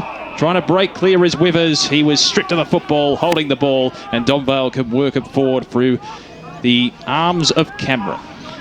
Well, that ball was going everywhere, wasn't it? It was real pressure football. And Donvale just had so many numbers back that time as well. Waverley, they had their chances through luck as well and turnover football. But nonetheless, the ball's out now. Rouser paddled it to his advantage. Got it knocked on there to Borghese. Kick goes forward, which was smothered. So we went backwards, then forwards again. Fresh air shot in the middle. Now we've hit the glue pot. Watch this ball just sink in the middle here of Donvale Reserve. Who's going to win out in this situation? It's eventually knocked out. Little toe poke out wide. Ringquest was going to be on the end of that one. The umpires just plucked one out. Rufus will be the winner of the football here for the Waverley Blues. Said it was kicking in danger, which was, I suppose it was. Kick goes out wide. It had to hit the target. We've heard the whistle. So McNamara takes the mark and owes the umpire $5 for the gift of that one. On the right boot, up towards the wing position, driving towards the half-forward line, right in front of us here in the Unicorn. And Haig sees it over the boundary line and out of bounds. Steve White around the grounds on the score centre. Division 2, Mulgrave have hit the front 6-9-45. They lead the Basin 5-12-42. So the ball in 70 metres out from the Waverley Blues goal. They trail by 25 points. They've nullified Donvale's scoring, but haven't hit the scoreboard themselves. Plaisted, their only goal scorer, wins the tap. Follows up with a tackle on Liardi, who got the hand pass away in the nick of time. Still a chance for the Blues. Hale trying to weave his way through traffic. Has a number of teammates to go backwards as they move it forward. Kick towards the 50. Over the top there, trying to force the spoilers. Withers trying to barge his way through as Walker sees it over the line for the Blues. 70 out from their goal. Around the ground, Steve White once again. Lilydale 7-7-49, lead Knox 5-9-39. That's why Carl Tosi is such a respected leader. He backed himself into that pack then. Magnificent work as a captain. Stolen by Haig from the ruck contest. Kicks it in towards the middle of the ground. Charging after it. Manu will go off the ground. Inside forward 50 now. Leading out the charge. Well, he wasn't really. Purcell was going in that direction. He comes out. Scooped upon knee by Grocott. An up and under kick. Is it going to travel the required distance? The umpire said it will. And the mark has been taken by Dalton, who switches it out to Hawkins now. Out of that defensive zone, up towards the wing position. It was a brilliant kick as well. Joe Facey in the front spot takes it out on the chest. Right in front of the Eastland sign there, the Eastland scoreboard, 33-8 in favour of the home side today. As the kick goes up towards the wing position at the back there. Nicely done there by Miles, and in there was Mill also. Little quick kick goes up towards the half-forward line. Miles is there this time, swings around on the right boot, kicks it deep, kicked it very good, almost taking a slips catch, was Plaisted. His second effort was fantastic, his third effort with the fist was brilliant too. Jordan's in there. The umpire's going to come in and say this one was all fair, and we will have a ball up 25 metres out from the Waverley Blues goal line, who have yet to kick a score in this second term. We've gone 16, almost and a half minutes here on AFL Game Day. Can the Blues do something? Plaisted knocked it to his advantage. In the last line of defence, Withers was there. It was a scrambly one. He was under pressure. Lucas sees it over and out. Let's go around the grounds with Steve White. Premier Division, South Croydon kicking away from North Ringwood. South Croydon 10-10-70, leads at North Ringwood 6-7-43. A vast Donvale contingent watching on underneath the tree next to the grandstand. It's the Vales by 25 points over the Waverley Blues. Haig won the tap. They're in their defensive zone here, the Vales, trying to break away as Hale for the Blues. He's unsuccessful. We'll have a ball in the forward pocket for Waverley. Let's head boundary side with thanks to car sales. Penn Knight. Look, both sides are rotating heavily, and you can see that on field because both teams seem to be attacking the ball. Very, very high intensity down here, guys. Ball in once again. Haig has been excellent in the ruck all afternoon. Hand pass comes out from Codlin. It's on the half-forward line, left half-forward as he tries to break through a couple of veils. He's extricated, unsuccessful, and will have a bounce 50 out from the Blues goal. Defending very well at the moment, Donvale. Certainly are. They've nullified all the attacks that the Blues have faced at them so far. Curtis wins the tap, again with the double Palmer, as it's forced over the line once again by the Donvale Football Club. Let's head around the ground. Steve White. Glen Waverley Hawks 7-7-49, trailed Warrandyte 8-8-56. By throws the ball back in now. Curtis had the front spot, knocked it down. They did really well here, the Blues. A chance to go forward. Squeeze the pass up, and it was a good one too, as Benny Walker out in front takes it on the Dukes, and he'll go back. It's an important kick, this one, for Waverley Blues. And look, he can be a very good kick for goal. So let's hope that he certainly got his kicking shoes on. So Benny Walker. Need this. Seen all sets shots basically at this stage of the game go through the middle here, down this end, and he pushes it to the right-hand side. I apologise, I should have said nothing. A minor score, and the Moz was there. 18 and a half minutes into this second term now.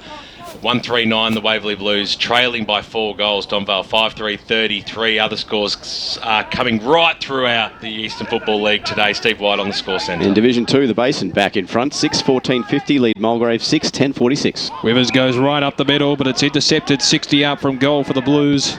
In the arms there of Curtis, who kicks it inside 50. It's a 1-on-2 contest. Flying high for the mark was Myers. Couldn't quite bring it down. Hand pass comes out to Becker. Snaps it towards goal. Open goal square for Playstead, who can amble in and kick his second on the board. And the Blues are right back in it. Donvale, well, they move on. In fact, they're now 5-3-33 to the Waverley Blues. 2-3-15. 20 gone second term on the Eastland scoreboard. Well, that was really poor marking then from Donvale, and that was because the defender, left-ease player, went for to make the spoil, made the spoil. Problem was he then stood and watched his work. Well, it's a big one too, because normally as a defender you put your ruckman on the goal line. This time the ruckman was on the goal line for the offensive side, so bit of frustration there, and I'm sure Zach Haig, who's kicked a couple of goals himself, will be disappointed that his opponent in that instant was unmanned. But an important goal for the Waverley Blues. A little bit of spark in them in the last couple of minutes. There's no doubt about that. Coughlin, who's been a big piece of that, got the handball away to Brown on the right boot. Up towards the forward 50. Bounces inside.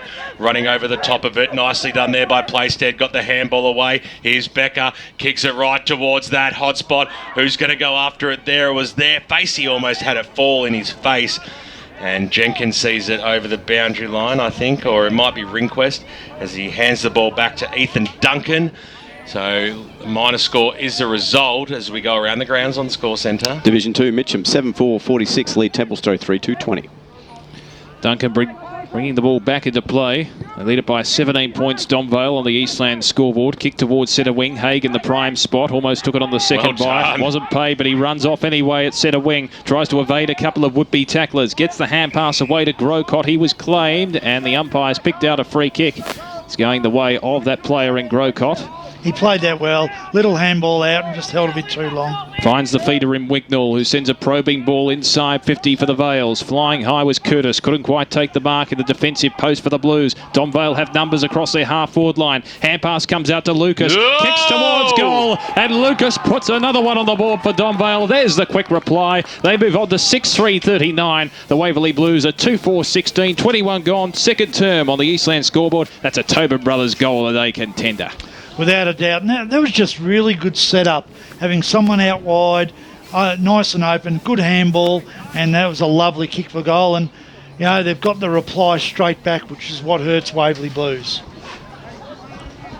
No doubt about that. We're on the verge. If Donvale had kicked the previous next goal, it was almost becoming a too difficult a task type lead, given that Waverley have struggled on the scoreline, as we see Billy Evans make his way across to the boundary line. I think this is a blood rule. Penelope Knight might be down there with, and she'll see if what the go is there. A little bit of mercurochrome and a band-aid, and he'll be back out on the park in no time. As the ball back in the middle here at Donvale Reserve. Thrown up now. Can the Blues mount a challenge and get the clearance? Came out to Miles from the stoppage. He kicked it up towards the half-forward line. Almost being held there was Duncan by Becker. Umpire said, all good, let's have a ball up. 55 metres out from the Waverley Blues goal line. 22 minutes gone in this second term. AFL Game Day, SEN plus 1377. Hope you're enjoying the broadcast. Division 3 at its best today, no doubt about that. Across that half-forward line, scooping upon it, there was Coughlin. He did really well. He kept it alive. He kicked it to the goal line. It didn't even matter that Curtis was held. He was too strong in the contest. He thumped it through and then told his opponent all about it. Waverley, it's goal for goal at the moment in the last 5 minutes out here at Donvale, trailing by 17 points. The Blues, Donvale still leading. And if you look at it, I think the majority of the goals have been kicked by the talls today. So I know that Waverley Blues have now had quite a few of their goals kicked by their talls, and I think the same with Donvale. So get the ball into that area, and both sides have got dangerous talls up their forward line. That's a good comeback from Waverley. They needed to respond. The onus was put on them. So a 17-point margin on the Eastland scoreboard in favour of Donvale, with their season potentially on the line this afternoon. And who knows, if the results fare their way, it could be greater rewards in terms of solidifying a spot in the final four, as we're back in the middle once again, and eventually Playstep won the tap. Kick towards centre half forward is intercepted for Donvale by Duncan. Kicks it towards the outer side of the ground. Ringquest couldn't quite take the mark. Still the ball in dispute. Trying to break away there is Facey. His hand pass was intercepted. Good persistence. Tapped it to the advantage of his teammate. The kick inside the 50. They do have space here. A big collision. The umpire's picked out a free kick for holding on. It's going the way there for Donvale. Well, there's a player down in Jordan. He's trying to pick himself up and looks as if he'll be the recipient. That's a very good call from the umpire, I think. He was held as he went to go for the ball, and it was a heavy contest, that one. Very heavy contest. So Jordan trying to pick himself up, assisted by trainers. In the meantime, there'll be an intermission in play. Let's head boundary side with thanks to car sales. Penelope Knight, what's happening down there? Just an update. It was a blood rule, but we've got both knees taped up and he's ready to go back on. So good news there. So the ball deep inside the Band-Aids and mercurochrome are on, and away we go. Exactly. Well, players resumed once again. Chip pass is marked at left half back for the Donvale Football Club by McCormick, who wheels onto the right foot.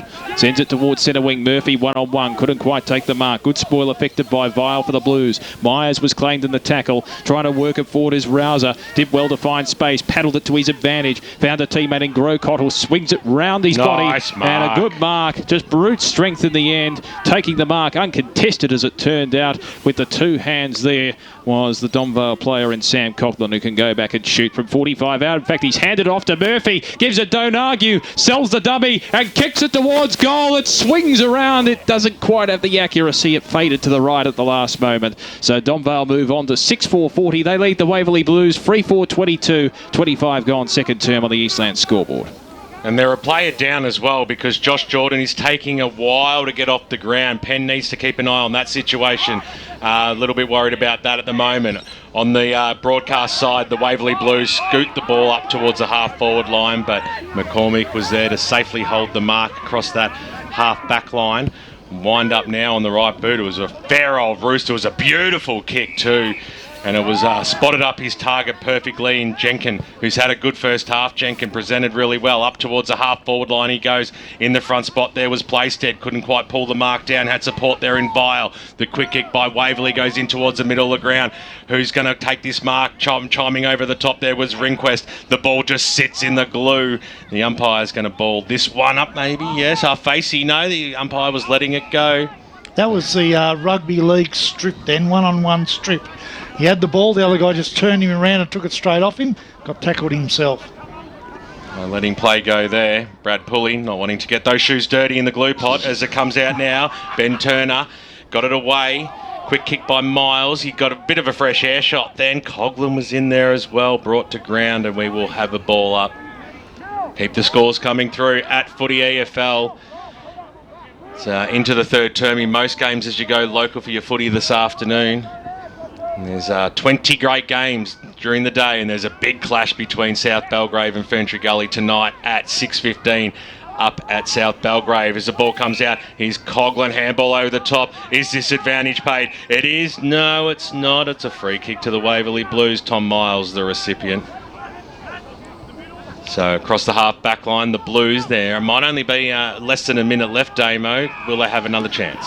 Well, they're moving it conservatively at the moment. The chip pass finds Turner deep in the defensive post for the Blues. Looks out wide to the outer side, and the mark's taken by Hawkins at left half-back. Just chipping it across the defensive goal face. Mark taken in the end by Miles, who looks towards right half-back. Finds Dorr, just milking the clock at the moment, it appears, the Waverley Blues, trailing by 3 goals. Is that just in play? Yes, it is. Mark taken right on the boundary line by Meyer. It's been paid by the boundary umpire, who gave him the benefit of the doubt. Still at right half-back, chip pass. Left it in the air for a long time, but well held by Dorr. Faced a bit of pressure from Rosa on that occasion. So Dorr between half-back and centre wing. Wheels onto the right foot. Is there a chance for one last foray forward? Kick towards Playstead, who takes the mark on the second bite. The umpire pays it, allows him to play on, and from the arc can shoot towards goal. Is this a team lifter for the Blues? Yes, it is. It's got the carry. Playstead imposing himself on the game. He's kicked his third, and the Blues are right back in this contest. They move on to 4-4-28, and Donvale 6-4-40 on the Eastland scoreboard late in the second term. That's a Tobin Brothers goal of the day contender. Well, they're right back in it now, aren't they? I mean, he was given the benefit of the doubt there where he took the mark and didn't have to go back over his mark. He continued to play on, but it was a great goal. And again, one of the tools involved in the goals, and he's been a good player today. Playstead, he's very good. Played really well. When he goes in the ruck, he gives them something, and certainly hurting him up forward. Quality call down the line by Damien Watson right here on 1377 SEM Plus as the umpire starts it again. Is there time for another one now? They thump it forward here, the Blues. It was nicely done by Duncan. Got the handball to Hale inside. It's still alive, isn't it? Rufus, can he kick a goal? It came off the side of the boot and scrambled towards the boundary line. Left forward pocket. Let's go to Penelope Knight. Adam Woods is on the screen there, a Donvale favourite. Right underneath there, having a Carlton draft. If someone tells him about that, he can get me one at half time. Let's go down to Penelope Knight. Just an update on Joshua Jordan. Look, he just seems to be badly winded, so hopefully we'll see him back on the next half. In the front spot there, that time was Haig, did a right toast. The General got the handball away. Rusa spreads it up the line, and I think Donvale might be safe here. Maybe a get out of jail situation. Because the Blues, in the last 15 minutes, I've really felt like they've been on top of this game as well. We know Donvale got that goal earlier through this man in Murphy. He might do it again, does Murphy? He kicks it to his best here. Purcell used the one hand at 1-on-1 contest. Who's going to win out here? Purcell dispossessed of the football. Strong tackle there by McConaughey. And then Purcell backs it up with his own strong tackle. We'll have a ball up as the siren sounds to announce half-time out here at Donvale Reserve. It's a 12-point margin to the home side, who on the Eastland scoreboard are 6-4-40. The Waverley Blues 4-4-28. Definitely an entertaining first half out here. Thoroughly enjoyed it. Major goal kickers on the ground. For the home side, it is Haig and Grocott with 2 apiece, while for the Waverley Blues, Dan Playstead has kicked 3 majors. Hope you're enjoying the broadcast on 1377 SEM Plus, streaming live around the globe on EFL.org.au, and of course simulcast on Radio Eastern 98.1. We're one half down. There's one half to go, but the other games are one quarter ahead of us at this time. Keep the scores coming through at Footy EFL. It's all important. We can't wait for the next phase. We'll be back right after this. The Monday Means Test. Any clear 4 minutes. Thanks, I'm going to try and Nigel. get Clint. No worries. You never know what you're going to get. We nursed him from the cradle to the crib, exposed rib, no meat on the bone, dough. His name is G-Money. This man wear the hat of a trucker. Now he's going to lead you, a little mother... Breaking news every morning. AFLX RIP. AFLX competition is over. That's what I'm hearing. I think Reece Shaw interviewed yesterday with the North Melbourne Footy Club. Channel 9 will have their Sunday footy show panel as part of a program. Hang on the Friday night before the grand final. Strong opinions. You do have an issue with the Melbourne Footy Club. Last year is the exception and not the rule. And until they prove otherwise, that's that's what I'm going to maintain. They're not that good. And interviews with the biggest names in sport. Clarko, you know Brett Ratton really well. Is he ready to coach again? He's been ready to coach ever since he left Carlton, really. He should never have been out of it. Breakfast with Gary Lyon and Tim Watson. Back Monday from 6. Hello. Concrete Fusion is the very latest range of 2019 National Floor tiles to take the market by storm. And National Tiles have gate-crashed the market on this all-new range of $40 floor tiles at an unbeatable $19.95. Yes, that's right. The all-new $40 Concrete Fusion National Floor tiles at an introductory price of just $19.95 per metre. Available in-store now or shop online 24/7 at nationaltiles.com.au. Okay, I've got Clint ready to go. So if you could go to him straight out of the news, he's got to get to make up pretty quickly. Tyres. Buy 3 and get 1 free on a great range. Yep, sorry. Yep. Okay, yeah, he's got to get to make up All right. fairly soon. Okay. Yeah. But I teed him up about 20 minutes ago and he said there's a chance he would be in make-up, so thank God he isn't. That's all good. Tyrepower.com.au to view or call 13 21 91 for your local. Is it cold out there? Yeah, not too bad. Sometimes in footy, going through the motor. How's the call sounding? Any good? Is any good? It's cold in here. Yeah. My opposite. Yeah, no. Well, What studio are you in, Nigel? The studio one is not as normal. Okay. I've got the jumper on and I'm freezing. No, robot building. No.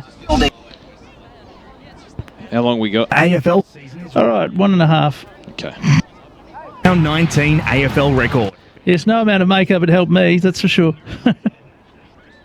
Week's record, senior writer Ashley Brown assesses the coaching landscape and analyses how the cards will fall beyond this season. And exclusive each week, how your team rates according to the stats. Don't forget to grab your AFL record this weekend. Still just $5. Thanks to Karcher, the official 2019 partner of the AFL record. Impress clients, friends, and 1 minute. MCG. Whether it's your own private suite or a table in a premium space, enjoy award-winning catering and premium beverages at Melbourne's biggest sporting events. mcg.org.au/premium. When you pull your socks up each morning... So do we have any calls after the game to make? Just the one. Well, it's like okay. You'll let me know? Yeah, Brad Henderson, I think. Okay. Yeah. It's out. Available at all leading retailers. Stock up on soup, pull out your woolly footy scarf and suspend your gym membership. Now you're all set to survive the chilli season. It's time to get the whole house prepped by hooking up your cooking. All right, 20 seconds. Thank you. Getting gas in every room is easy, and with our rebates it's often free. So grab your hot chockey, settle into your cosy cocoon and love winter. Search Australian gas networks to find out how much you could save. Nick Revolt joins Gary and Tim Monday morning from 8 on 11:16 SEN. All right, putting mics on now. Local to your footy. And go. Welcome back to EFL Game Day. It's half-time in our match of the day, a Division 3 action, and it's Donvale, the home side, against expectations, 6-4-40, leading the Waverley Blues 4-4-28 as they fight for a finals berth. Let's head now to the Channel 9 newsroom to catch all the latest headlines to our Channel 9 sports anchor, Clint Stanaway. Welcome, Clint. Good afternoon to you. Plenty of news happening this afternoon too. Members of Australia's women's water polo team, they've survived a deadly balcony collapse at a nightclub in South Korea. We'll have the scary moment that happened tonight at 6. Also, gangland figure Farouk Orman has spent his first night as a free man after his murder conviction was quashed over the Lawyer X scandal. 30-year-old man's been taken to hospital after he was assaulted outside a nightclub on Chapel Street. Mac Horton, he's got his golden moment at the World Swimming Championships. Richmond skipper Trent Cotchin facing what appears to be another lengthy stint on the sidelines after his third hamstring injury. The Lions' astonishing run looks like continuing. They're in the box seat to beat the Hawks, and Carlton's purple patch might continue also. They currently lead the Crows at the G. They are 2 matches to watch. We welcome Alicia Loxley back to 9 News tonight. She'll have the news at 6 o'clock. Brilliant stuff. Thanks very much. Clint Stanaway, the Channel 9 sports anchor, joining us with all of the latest headlines. It's a scary headline about the women's water polo team, and certainly I'm happy about the Carlton result so far against the Crows, with the Blues leading that one by 16 points, 20 into the third term, and Brisbane leading at the moment by 22 points against Hawthorn down in Tasmania, 16.5 into the final term, and Carlton have just kicked away to a 23-point lead as well over the Crows. So some interesting results transpiring there, as they are in the Eastern Football League. And let's head around the grounds to the EFL Score Centre. Here's Steve White. Thanks, Damon. I'm sure Dan Sensek is enjoying that Carlton result as well. And Premier Division, South Croydon 16-14-110 lead North Ringwood 6-7-43 at three-quarter time. Montrose 5-7-37 trail Bourne 28-1-28. Moving to Division 1 at three-quarter time. Upper Ferntree Gully 5-10-40 lead Doncaster East 4-11-35. Lilydale 7-9-51 lead Knox 5-9-39. Croydon 8-13-61 lead Wanturna South 7-5-47. Murrelbach 8-5-33 lead Bayswater 7-9-51. And moving to Division 2, Heathmont 9-11-65 have come back against Baronia 6-5-41. The Mulgrave 9-13-67 now lead the Basin 7-15-57. Bit of an accurate kicking from both teams there. In Division 3, this is probably the one to watch. Whitehorse 9-10-64 lead Churnside Park 9-7-61. Glen Waverley Hawks 8-7-55 trail Warrandyte at 9-10-64. And in Division 4, a couple of close ones as well. Sylvan 9-14-68 lead Surrey Park 10-5-65. And Forest Hill 9-7-61 lead Coldstream 8-12-60. Wow, a lot of tight results there, that's for sure, across all divisions of the Eastern Football League, and plenty of unpredictable ramifications as a result of that. In our match of the day, it's Donvale 6-4-40 leading the Waverley Blues 4-4-28, and who knows, a top four spot could be up for grabs, particularly with the other results transpiring the way they are. And Brett Davidson joins me in the commentary box. Davo, how have you seen this first half? The Blues, I think, were gallant in that second term to come back into the contest after Donvale blew them away early.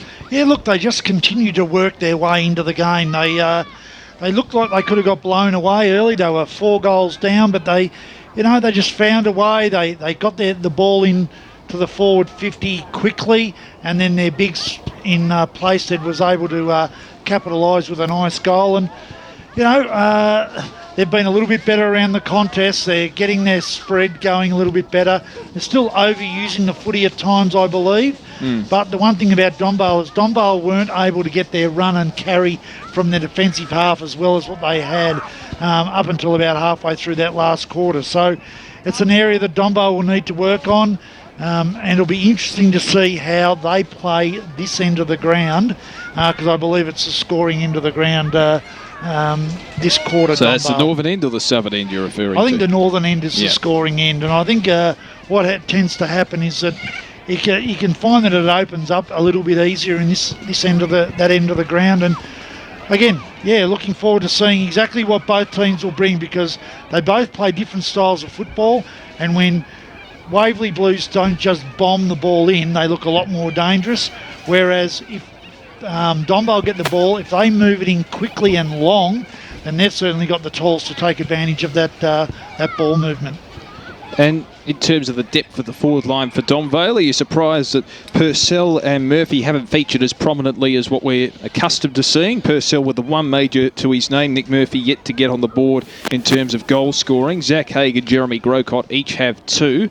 So is that a promising sign for Donvale that they're not relying on their twin towers up forward? Yeah, I think Murphy's playing a lot further up the ground. He's playing like a little bit more of a link man. He's playing around about that 70 metres out from goal and getting the ball in. Purcell's playing really deep. He had his opportunities that quarter, Purcell, and wasn't able to take them. The difference, I think, in that quarter was that Haig didn't go forward. Because when he's gone forward, he's become a real danger. But he's been good in the ruck. That's the thing. You take one element out of one position, then you're going to find a hole in the other. Yeah, look, and I think he's been the much better ruckman for the team, so that's why they've probably kept him in there. But it wouldn't surprise me, unless Playstead gets on top in the ruck, wouldn't surprise me to see him go forward this quarter and then get the ball into the forward line as quickly as they can to utilise Haig's versatility. Down the other end, You've got Plaisted, who's been really good there, but also been very, very handy in the ruck. Yep. The one that surprised me has been Turner. Turner's been a real swingman today. He's gone from defence to the forward line. He's been okay in both situations, but I think they've got to make up their mind and keep him to an area that gives them a little bit more predictability in how they're going to move the football. But the one surprise for both sides, apart from Grocott, no smalls have been involved in the goals. Yes, and given the nature of the conditions where it can be a little bit scrappy, that is unusual, though no rain around today, it must be said as well. And I think sides have been utilising the corridor a little more often than I would have expected, given the glue pot there. I mean, I know both sides have made the transition through each of the outer wings, but I've been surprised that they've used the corridor as often as they have. Yeah, look, I think what they're doing is that they're not going really wide to the wings. They're if you think about the glue pot, 20 metres, 25 metres either side of the glue pot, that's the line that they're taking. And if you look at the ground, if you take that line, then you're able to get transition from defence to forward pretty easily.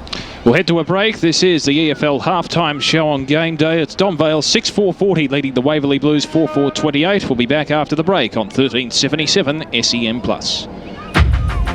The Monday means you're clear 4 minutes. Thanks, Nigel. I'm Gerard Whateley. Irish cricket marked its greatest day in the Lord's Test against England. Former player and commentator Kyle McCallan couldn't stop smiling. Pull England out in a session, particularly in the manner that we did, was fabulous. It's been a wonderful day for Irish cricket, no doubt. Join me again Monday from 9. Powered by a 100% Australian electricity and gas retailer. That's Red Energy. Switch today. Exceptional opportunities across the BMW X range at Doncaster BMW. Hello, Frank Walker from National Tiles. National Tiles now supply and install all their timber, hybrid and laminate flooring. Yes, National Tiles do it all for you. Measure, quote, supply and install all National Tiles timber, laminate and hybrid flooring. From just $1,300 fully installed for an average 26 square metre laminate living room floor, fully supplied and installed. Only at National Tiles. You can't get a Rolex for $100, and there's no way you'd get a brand new Ferrari for a couple of grand. We all know you get what you pay for. The same is true with pressure cleaners. Cheap foreign imports lack reliable muscle, but Spitwater pressure cleaners are strong, powerful, and built to last. So avoid the fakes and get a pressure cleaner that's Aussie made for tough Aussie conditions. Get a Spitwater. Call 1300 Spitwater or see spitwater.com.au. Spitwater. That's what it does. ROBOT, Robot Building Supplies. One could argue that a head coach will never be replaced by a robot. Then again, do something, don't think, do. Robot Building Supplies has everything. Steel, sleepers, wire mesh. Robots got it. Roofing and timber. Robots got it. Be the winning team on site. For your building supplies, order at robotbuildingsupplies.com.au or call 1300-GO-ROBOT. You'll speak with a real human. ROBOT, Robot Building Supplies. Stock up on soup, pull out your woolly footy scarf and suspend your gym membership. Now you're all set to survive the chilly season. It's time to get the whole house prepped by hooking up your cooking, hot water and heat with natural gas. Getting gas in every room is easy, and with our rebates it's often free. So grab your hot chockey, settle into your cosy cocoon and love winter. Search Australian gas networks to find out how much you could save. Impress clients, friends and colleagues with a premium experience at the MCG. Whether it's your own private suite or a table in a premium space, enjoy award-winning catering and premium beverages at Melbourne's biggest sporting events. mcg.org.au/premium. All-day socks by Underworks are the best socks you'll ever wear. They're seriously comfy and designed to stay up all day without digging in or leaving ugly red marks. Pick up a pair of all-day socks by Underworks. They're so comfy, you'll chuck all your other socks out. Available at all leading retailers. Hi, Craig Lowndes here. I may be an expert at wrestling a supercar around a racetrack, but 1 minute. To my family's safety, I rely on the expert advice I get from the team at Tyre Power. I know that the tyres Tyre Power recommend for my family's car will not only be the right size, they'll be right for local conditions and right for my budget. That's just another reason why I get the power at Tyre Power. Seriously, why would you buy your tyres anywhere else? The 2019 Toyota AFL season is really hotting up, so don't miss your exclusive Round 19 AFL record, featuring teams, stats and facts in your expanded matchday section. In this week's record, senior writer Ashley Brown assesses the coaching landscape and analyses how the cards will fall beyond this season. An exclusive each week. 15. Thanks, mate. Don't forget to grab your AFL record this weekend. Still just $5. Thanks to Karcher, the official 2019 partner of the AFL record. Nick Revolt joins Gary and Tim Monday morning from 8 on 11:16 SEN. All right, putting your mics back on. For your footy. And go. Welcome back. This is EFL Game Day. It's half-time in the match of the day between Donvale and the Waverley Blues in Division 3 action round 15. And it's Donvale 6-4-40 leading the Waverley Blues 4-4-28. Still the match up for grabs at this point, and with the Blues momentum going into that half-time break, who knows what will transpire. Just before we get underway in the second half, some live scores recapping three-quarter time scores across the league. South Croydon comfortably over North Ringwood to the tune of 67 points. Balwyn easy, cruisy victors over Montrose. You would think from this point onwards they lead it by 91 points, the Tigers there. In Division 1 action, Upper Ferntree Gully with a slender 5-point lead over Donny East. Lilydale hold a 2-goal lead over Knox. Croydon by 14 over Wanturna South at the last change. And Burrelbark by just 2 points over Bayswater. And in Division 3 action, also the other games which will affect this one, Whitehorse by just 3 points over Churnside Park. A surprise there. And Warrandyte leading by 9 points over the Glen Waverley Hawks at three-quarter time. A quick tip from you, Brett Davidson, Donvale or the Waverley Blues from this point? I think Donvale will just hang on.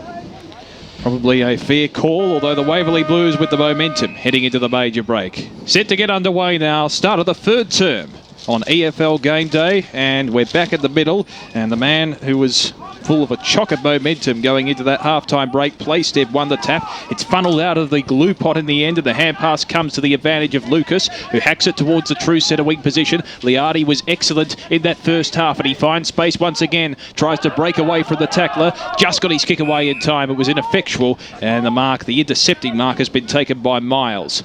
He's come into it in the last 10 minutes of the last quarter. He came into it quite brilliantly. That's it. Maybe the jumper change has done him good as Walker dropped the mark, but he has support out the back in the form of Coughlin, who sends a high ball towards centre half forward, and taking the mark on the second bite is Benny Turner. He can impose himself on the game and have a shot from 40 metres out directly in front and draw the Blues to within a kick. Yeah, this is a big kick, and again, another tall. And we said we didn't know where he'd play, whether he'd play forward or defensively. He started down forward line. Don't be surprised if he goes back to defence, but this is a big kick. The muddy ball is making the hands stick to it as Turner shoots towards goal. A very crucial kick in the context of this game to draw the Blues to within a straight kick. Has it got the carry? Not quite. It's rushed through for a minor score. So the Waverley Blues 4-5-29 trail Donvale 6-4-40. 1.5 minutes gone in the third term on the Eastland scoreboard. Let's head around the ground. Steve White. Yeah, a couple of score updates. And Division 1, Park Orchards 9-6-60 lead East Ringwood 7-10-52. And Mitcham 9-8-62 lead Templestowe 4-2-26. The kick in comes towards centre half back for Donvale, but was ill-directed as James Codlin steps into the fray and takes the intercepting mark, chips the pass towards centre half forward, not quite held on the third occasion by Miles. As a consequence, Donvale have the numbers at ground level, but it's intercepted by Playsted, who hands it back. A bit of a fumble from McConaughey could be costly. It's forced out 70 metres from goal. Hale also has a touch of the fumbles. It's forced to ground. Hawkins diving on top of the football, as is Hale. He's gang tackled, and the umpire calls for a spite, and will have a bounce almost on the true centre wing position out of side at Donvale Reserve. And you can tell at the moment the intensity of the football's great, and yeah, it's very, very close to see how this game's going to unfold. Well stolen straight out of the ruck. It was Zach Haig on the left boot out towards the wing position, trickling, and over she goes for a boundary throwing. See Billy McCormick firing up his troops down there. LP Knight speaking to him at quarter time. Steve White around the ground. 10 minutes into the last quarter, Coldstream 10-14-74 leading Forest Hill 10-8-68. Miles has been a good player for Waverley. Swings around on the left that time. Just got chopped off nicely though. This time by Nathan Mill. So Mill, short passes on. It's weird hearing final quarter scores when we know we've just only started the second half. We're confident we'll have all the scores in for you. The kick went forward. Coughlin was underneath it. It was a good go by him. A little scoop out the back. Went straight to Coughlin. And inside forward 50. I thought the non-officiating umpire might have just called that one. He was right behind it as it came out towards Facey. Just couldn't quite trap it. Overran it. A little bit hot to trot. Goes towards Twycross. This way, that way. He still stayed alive. He squared it up nicely. He tried to hit his teammate there in Walker. Donvale, get out of jail free card in this instant. Nicely done there. And now across the half back line, it's Liardi on the right boot. He thumps it towards the McCormick direction. Underneath it, though, is that man again, Tommy Miles, who plays on, got the handball away in the nick of time. Out wide they go now. Here's Hawkins on the right boot. He pops it up. This is okay. Sam Meyer takes the mark, slows things down. So the Waverley Blues trailing by 11 points. Donvale have led pretty much go to woe in this game. After about the 5-minute mark of the first term. Switch across here now. Here's Benny Vile. Has a bounce. Off to the races. Helicopter punt style kicking. That was disappointing. You could see the look of disappointment on Turner's face on that kick as it came inside forward 50. Rouser. This way, that way, pokes it out towards the wing position. Murphy got the handball away, took the mark, got it away to Haig. This way, that way, spun on a throop, thumps the ball inside forward 50. It's not going to carry though. Simon Hawkins takes the mark inside the defensive zone. Two disappointing inside 50 kicks from both sides in the last minute, so they've really got to make them count.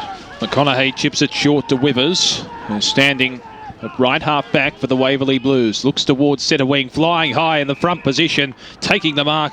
In the one grab was Wignall, dipped very well, got the hand pass away. Here's Liardi, kick inside the 50. Purcell trying to take it on the bounce, utilises his physical presence, but the Blues have the numbers on the counter attack. Hand pass comes out to Myers, and he has a chance now through the space presented to him. It was Miles who gave it to Myers, who found Facey at half forward. 55 out from goal. Wheels around onto the right foot. It's a vacant goal square. Cook ball at the back. Off the ground. An attempt there from Hale was unsuccessful. Meyer tried to force it through for a goal, but it's only a minor score in the end. So Donvale 6-4-40 lead the Waverley Blues 4-6-30.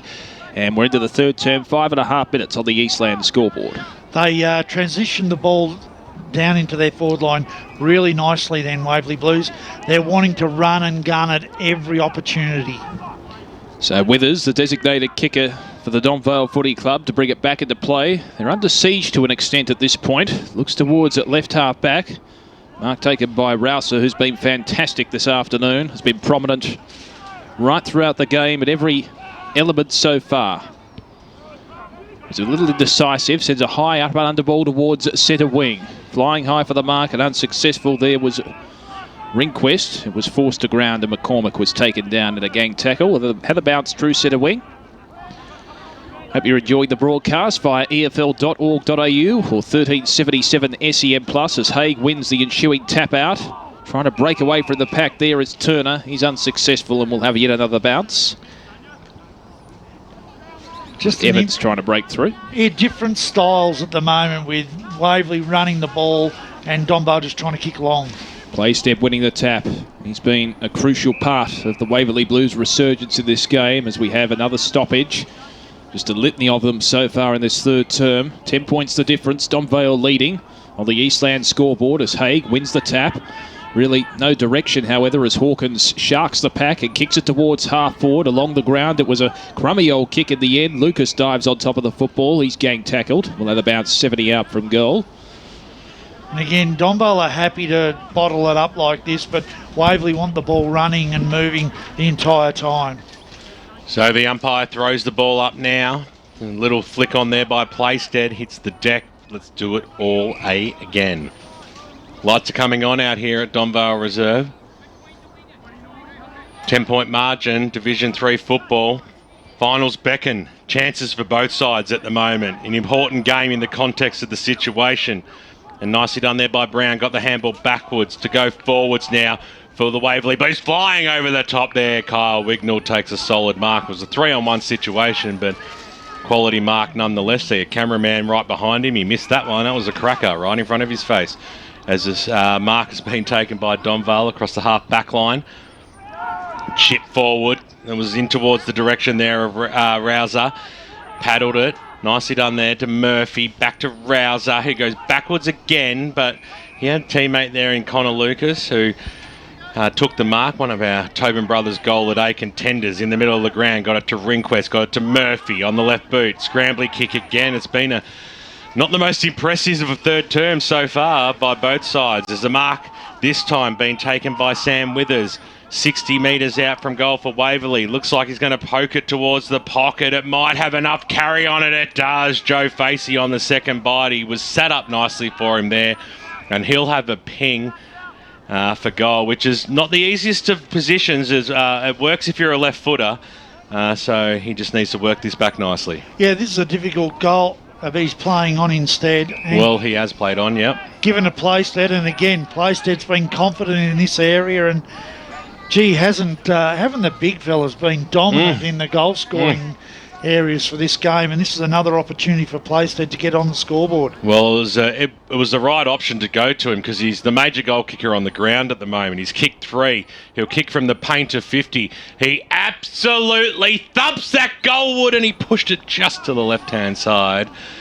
And through for a minor score. Eastland scoreboard, 9.5 minutes into the third term, a.k.a. the premiership quarter. 9 points is the margin. Donvale lead 40-31. Steve White around the grounds on the score centre. 10 minutes into the final quarter in the Premier Division. South Croydon 18-15-123. Lead North Ringwood 7-8-50. Withers finds Haig at centre half back, who duly transitions to coast towards the centre of the ground. McConaughey stands in the way for the Waverley Blues, and he chips it towards the half-forward line where it's marked by Walker. Looks laterally in board, couldn't quite find the intended target. Hawkins sharking the pack, got the hand pass away. Turner, they try and work it forward methodically here. The Blues, as Turner fed it out, eventually it ends up with Hawkins, who started the passage of play. The kick into the forward pocket was ill-directed, however, and the Donvale defence resolute as they have been for the majority of the afternoon. Chip pass to centre half back. And they're just working it forward, slowing the tempo down at the moment across that half-back region, Donvale, and the mark is eventually taken by Wignall, who can look out wide to the outer side. Swinging around, kick towards half-forward. It's a tumbling punt in the direction of Mill. Just chanced his arms, eventually found the ball, got the hand pass away to Grocott, squares it up towards the square. Chance there in the prime spot was Purcell. It was spoiled away from him, and only a minor score. So Donvale, they move on to 6-5-41. The Waverley Blues are 4-7-31, 11 minutes gone, third term on the Eastland scoreboard. So Donvale at this point in time holding a slender advantage. But the Waverley Blues have had the bulk of the momentum for probably the last quarter and a bit, given Donvale had a fast start, kicking 4 goals in the opening term and holding the Waverley Blues to just 1. The kick in by Facey towards left half back. It's tumbled over the line and eventually forced over out of the full, in fact. Just fortuitously for the Waverley Blues went off the foot of Cameron, and they'll receive a free kick from left half back. The recipient is Brown, chips inboard, finds Hawkins, who's been prominent probably in the last 30 minutes. Chips the pass. You can hear the cries of hold it up as Turner takes the mark again at left half back. So Turner, who's had an interesting season for the Waverley Blues, chips it towards centre wing, looking for the intended target in Brown. It went over his head, and it's gone over the line. True centre wing position, broadcast side. Let's head around the ground. Steve White. Division 4, 20-minute mark of the fourth quarter. Forest Hill, 10-17-77, lead Coldstream, 10-8-68. Well, there is a very big upset beckoning. My apologies, the score is the other way around. The tweet was the other way around. So it is Forest Hill leading by 11 points? No, Coldstream leading by 11. Okay. No, I swear that's how I heard you say it. Yeah, so that's why I said it should be the other way around. Liz Dex here is a serious condition, BWS.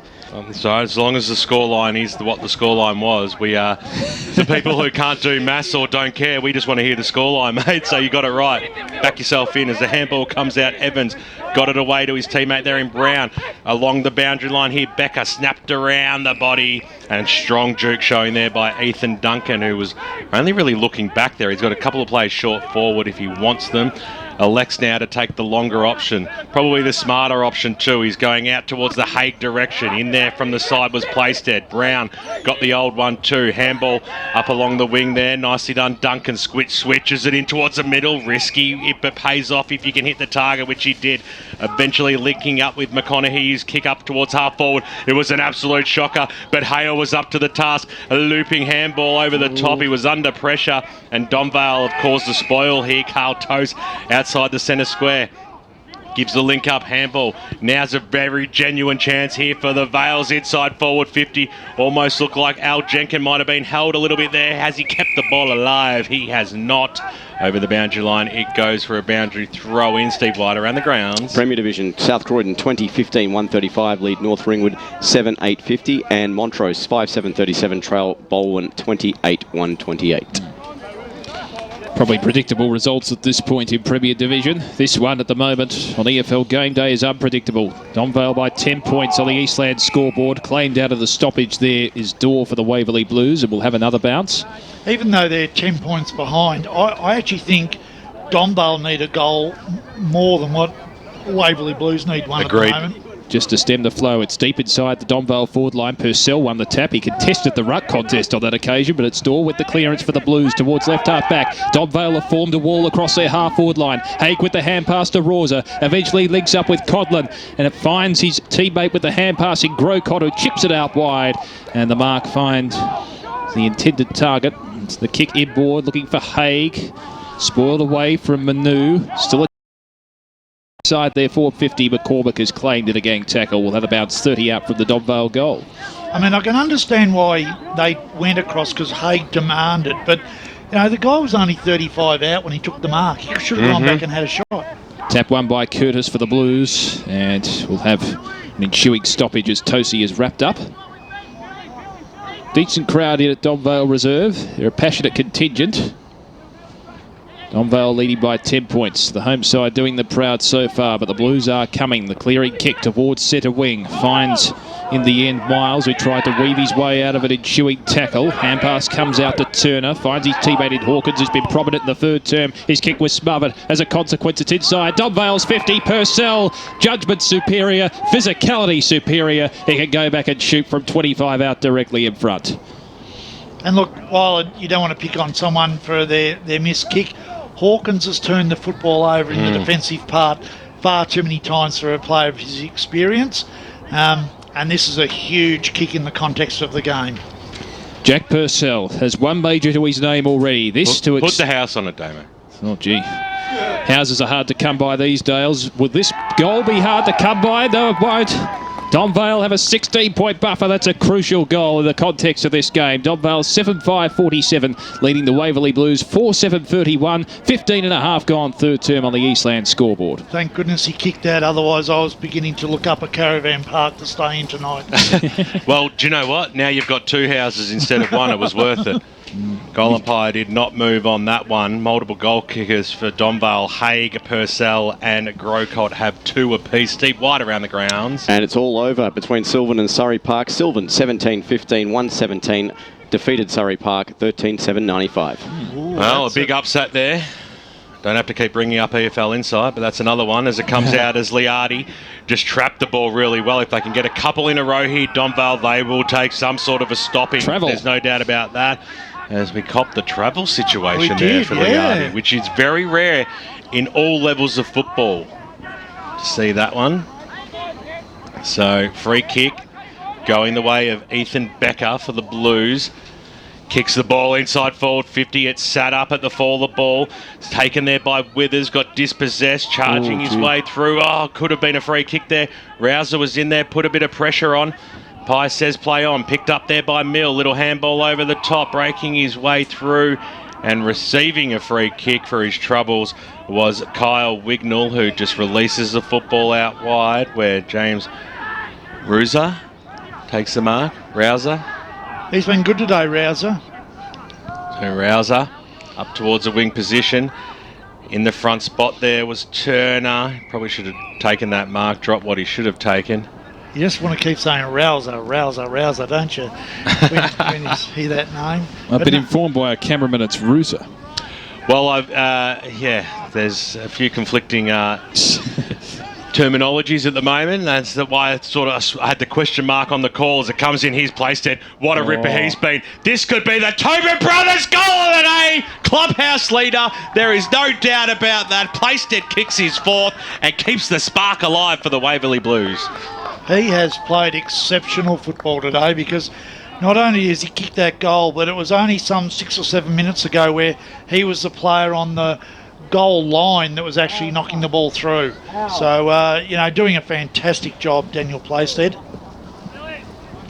10 points is the margin once again. Steve White around the grounds. It's all over between the Blues and the Devils. Croydon, a 9-18-72, defeated Wanturna South, 8-8-56.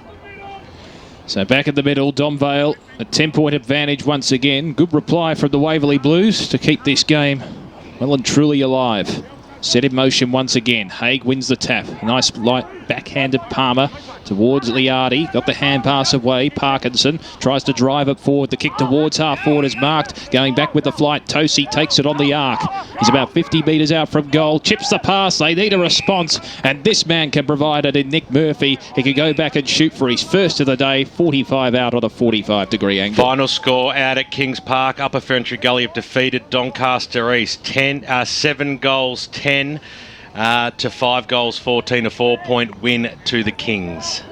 In the meantime, Murphy is shooting to regain the 16-point advantage for Donvale. Works it back from left to right, and he's happy, and so are the Donvale brethren. They move on now, the Vales, to 8-5-53. The Waverley Blues 5-7-37 on the Eastland scoreboard. Let's head around the grounds to Steve White. That final score that I just came through there, a massive win to keep Upper Ferntree Gully's season alive out there at home. A huge victory as well. Late outs today, Simon White, Phelan and Gordon for Doncaster East. The Kings have made amends on that. They certainly have, and I picked that one. Sorry, Damo, I just caught me on the blind side there. Final score between Coldstream and Forest Hill. Forest Hill 10-8-68, defeated by Coldstream 11-17-83. Oh, you set us up for an upset there. Sneaky little bugger you are as it comes into the forward line for Donvale. Under a lot of pressure there was Becker. Ball hits the deck. Walked straight into that one, BW. Love the way you roll there. Stephen White around the grounds today on the score centre doing a great job. Umpire Brad Pulley also doing a great job out on the park here. It's deep in the forward line. It comes out now, paddling at Lucas. He almost deserves a goal, Lucas. Tumbling kick towards the right forward pocket, and over she goes for a boundary throw-in. They just seem to be able to kick the goal when they need it at the moment, Donvale. And that last goal from Murphy, really crucial goal, giving that 16-point break. It really makes it hard for Waverley to get. They've got to get 3 goals on the trot, basically, to get themselves back in front. So Murphy wins the tap. Deep inside the 450 for Donvale, placed in. They work it through a chain of hand passes. The kick was smothered from Turner. Eventually it's fed out to Hawkins, who hacks it high. It's still inside the 450 for Donvale. Sharking the pack, and around the corner it's out on the full. It looked as if putting the ball on the boot there on that occasion was Conlon. And we'll have a penalty 3 kick in the back pocket. On the left side for Waverley Blues, and Turner will be the recipient. Let's head around the ground. Steve White. Yep, Bayswater at full time. Bayswater 11-13-79 have defeated Mooralbark 11-5-71. Chip pass from Turner. Finds his intended target in Evans, who was excellent last week. Was named best on ground in their win over the White Horse Pioneers. Just need to slow it down at the moment. The Waverley Blues get their hands on the footy. It's a poor kick along the line. Eventually it's well picked up on the half volley by Becker, but his hand pass was intercepted by Parkinson, who swings it round his body. Tosi takes the mark, going back on the last line, as he has done so often this afternoon.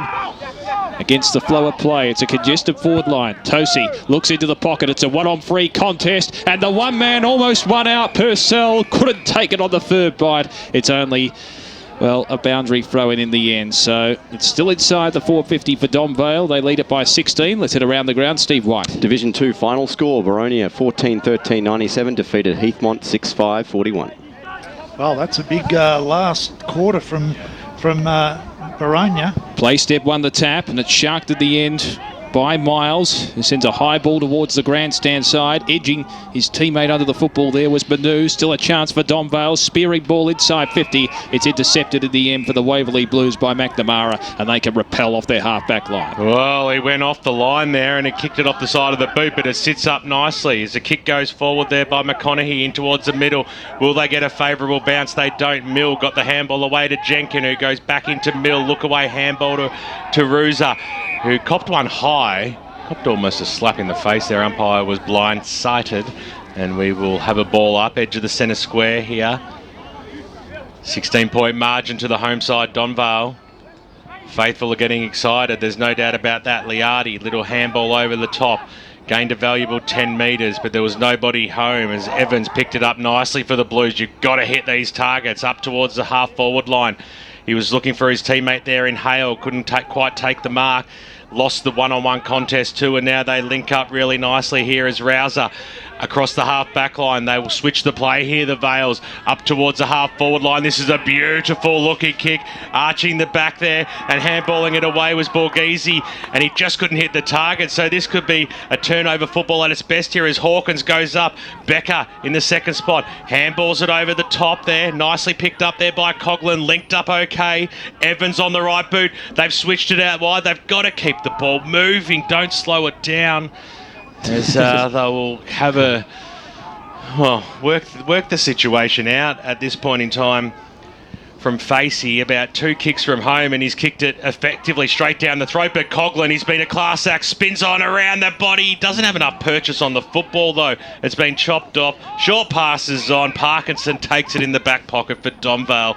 Both sides chances there. You summed it up perfectly then, Ben. When he went back and took his time, he needed to play on, needed to get it in that forward line quickly. Well, I suppose you don't kick it anywhere near this man, Donvale, if you want to win this game today. So Daniel Playstead, who's kicked 4 goals, the major goal kicker on the ground. We'll quickly go to Around the Grounds with Steve White. Final scores coming in. Ringwood comprehensive winners 21-11-137 to Scoresby 6-9-45. As the kick goes deep in towards the Waverley Blues forward line. Snap around the body there by Facey. Pushed it to the right-hand side and through for a minor score. Margin still is 15 points. I also noticed as we go back to Steve that you didn't throw in that Scoresby was your tip this weekend. What else is happening, mate? Yes, my big call fell flat on his face as we go Warrandyte 11-11-77 lead Glen Waverley Hawks 9-10-64, 21 minutes played. Withers looks towards right half back. It was a poor kick at the end, almost intercepted by Meyer, who touched it over the line. As it turned out, he probably could have just left it and it would have been out on the full. Yeah. And he's actually copped it from a few of the Donvale players there too. And good to see he's having a laugh about it as well. So got to have fun. At least his desperation's there. So a ball in, half-forward line for the Waverley Blues. Placed it. They are pressing. Won the tap and claimed in the tackle there was Tose, and we'll have a ball up. It's been a great contest between Hagen, Playstead in the ruck. So we're in motion once again. Playstead winning the tap into the advantage of his teammate Miles, who swings it round his body. Good centering ball to the top of the square. Turner tried to dive desperately and valiantly towards the ball. Couldn't hold the chest mark. And in the end, it's a ball up with Duncan claimed. 30 out from the Waverley goal. A goal here on the cusp of three-quarter time could be crucial and could set the Blues up for a big grandstand finish. Trying to break away is Rosa. At the touch of the fumble, snap around the body from Turner. It goes across the face of goal. It's flicked away. Still a chance here for the Blues. Rufus utilised his teammate Facey in a confined space. He swung it round his body, but intercepted on the last line by Cameron for Donvale. And he can repel the attack and try and alleviate some of the tension that's out there on the ground. So Cameron from fullback chips it short. They work it potentially through the corridor here. Donvale at centre half back as receiving the hand pass was McCormick on the siren. We're at three-quarter time. Donvale hold firm. The Waverley Blues are still in this contest. It's Donvale 8-5-53, leading the Waverley Blues 5-8-38. And that margin is 15 points out here at Donvale Reserve. Other games are finished. If you're driving back into the area, stop past. You don't have to pay at the gate anymore either. You'll see a quality final term out here in Division 3 football. Major goal kickers on the ground. For the Donvale Football Club, they remain the same. Haig and Purcell and Grocott, they have 2 goals apiece, while Playstead is a major goal kicker with 4 big ones out of 5 for the Waverley Blues. 3 down, 1 to go. Hope you're enjoying the broadcast on SEN Plus 1377, around the globe on EFL.org.au and 98.1 Radio Eastern simulcast. Stay with us. It's exciting stuff. And you clear 4 minutes 10. Thanks, Nigel. Hello, I'm Ben for the Family Peace Foundation. I just don't understand. My friend Ollie's family don't seem to have much money, but his home is so much happier than mine. We seem to have way more money than Ollie's family, but all Mum and Dad seem to do is argue about it all the time. How come Ollie's parents don't fight about money all the time? Family Peace. Do it for your kids.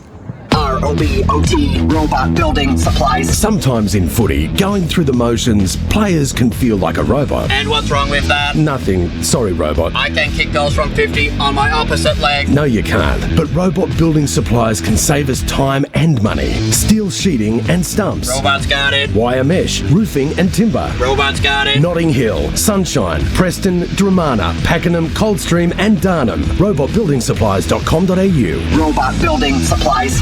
The 2019 Toyota AFL season is really hotting up, so don't miss your exclusive Round 19 AFL record, featuring teams, stats and facts in your expanded matchday section. In this week's record, senior writer Ashley Brown assesses the coaching landscape and analyses how the cards will fall beyond this season. And exclusive each week, how your team rates according to the stats. Don't forget to grab your AFL record this weekend. Still just $5. Thanks to Karcher, the official 2019 partner of the AFL record. Stock up on soup, pull out your woolly footy scarf and suspend your gym membership. Now you're all set to survive the chilly season. It's time to get the whole house prepped by hooking up your cooking, hot water and heat with natural gas. Getting gas in every room is easy, and with our rebates it's often free. So grab your hot chockey, settle into your cosy cocoon and love winter. Search Australian gas networks to find out how much you could save. Hello! The biggest selling tile in Australia is 600 by 300 gloss white. And National Tiles is by far the biggest seller of these tiles in Australia. Why? It's simple. The average selling price is over $20 per metre, and National Tiles price is just $9.95 every day of the year. That's just one example of National Tiles' absolutely unbeatable everyday low prices on wall and floor tiles. So rush into National Tiles now and save. All Day Socks by Underworks are seriously amazing socks. And we'd know because at Underworks we've been making socks for the last 20 years. So next time you're buying socks, pick up a pair of All Day Socks by Underworks. They're so comfy, you'll chuck all your other socks out. Available at all leading retailers. Impress clients, friends and colleagues with a premium experience at the MCG. Whether it's your own private suite or a table in a premium space, enjoy award-winning catering and premium beverages at Melbourne's biggest sporting events. mcg.org.au/premium. Hi, Craig Lowndes here. It doesn't matter whether I'm belting around a racetrack at 300 clicks or driving quietly down to the local shops with a family. There's always a lot riding on my tyres. And while I don't choose the tyres for my race car, I do choose Tyre Power to look after the tyres on my family car. Tyre Power give me absolute peace of mind with expert advice, a great range of big tyre brands to choose from, and the very best service. Yet more reasons why I get the power at Tyre Power. Seriously? Why would you buy your tyres anywhere else? You can't get a Rolex for $100, and there's no way you'd get a brand new Ferrari for a couple of grand. We all know you get what you pay for. The same is true with pressure cleaners. Cheap foreign imports lack reliable muscle, but Spitwater pressure cleaners are strong, powerful, and built to last. So avoid the fakes and get a pressure cleaner that's Aussie made for tough Aussie conditions. Get a Spitwater. Call 1300 Spitwater or see spitwater.com.au. Spitwater. That's what it does. Nick Revolt joins Gary. 5 seconds. SEN. Mic's on. And go.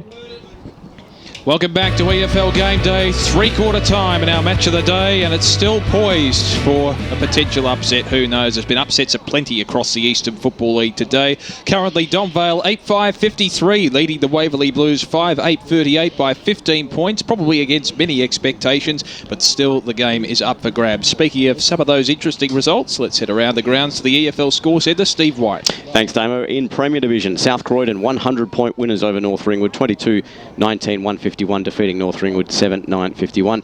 Upper Ferntree Gully 7-10-52 have defeated Doncaster East 5-14-44. Croydon 9-18-72 defeated Wanturna South 8-8-56. Bayswater 11-13-79 defeated Mooralbark 11-5-71. To Division 2, Boronia, the 14-13-97 comprehensive winners over Heathmont 6-5-41. Ringwood made short work of Scoresby 21-11-137, defeating Scoresby 6-9-45. Mulgrave have kicked a winner after the siren to defeat the Basin by 5 points. Mulgrave 11-16-82 defeated the Basin 9-23-77. And BWS is happy about that one. Then tune into Insight this week to get in a couple more. Sylvan defeating Surrey Park. Sylvan 17-15-117 defeating Surrey Park 13-7-95. And Forest Hill 10-8-68 losing to Coldstream 11-17-83. Let's hear boundary side for car sales. Penelope Knight. Hi guys, I'm just down here with Bryce. So what was the key message going forward to the boys there and to get this game across the line? Well, I think we've matched them over the last couple of quarters, so certainly our intensity matched them. They jumped away at an early in the first quarter, so we've matched it in that. We just need to be bold. We need to be able to take the game on here and play it in our half. We know we've got some good structures that'll do that, so it's up to the players now. A lot of belief. We're sitting in a final spot, but there's a lot of work to be done. So I expect a big effort now and just finishing off all the way through to the final siren. Thanks very much. Cheers. Penelope Knight down there with Bryce Pregame with thanks to car sales. What would Bryce be telling the boys, I suppose, from a tactical perspective, Brett Davidson? Look, I think they showed in that last quarter that they wanted to run and carry the football, and they were looking for the hand receive a fair bit.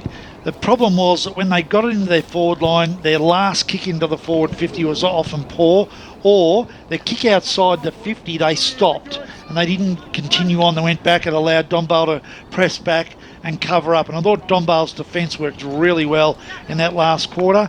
They've got to get it forward quickly and they've got to get it into their tall forwards. We've placed it in the forward line. He's the key to the game. They've got to get it in there very quickly. So Donvale by 15 points, about to commence the final term, and this will have ramifications, this result, in terms of the makeup of the Division 3 final series, you would think. About to get underway.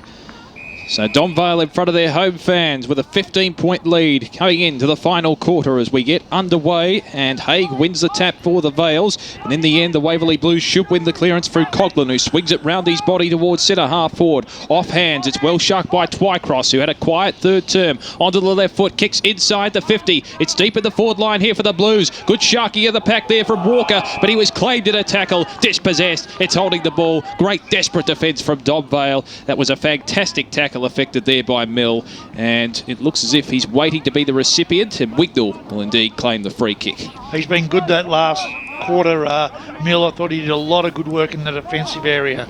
Wignall chips it short to Lucas, who looks towards right half back. It's a poor kick and too much trajectory on it in the end. Has it gone out on the full? The umpire making the adjudication that it has. So the Blues will get another crack at an attack or foray forward. Steve White around the grounds. Final score, Montrose have been defeated by Baldwin. Baldwin 26-8, 164 defeated Montrose 6-9-45.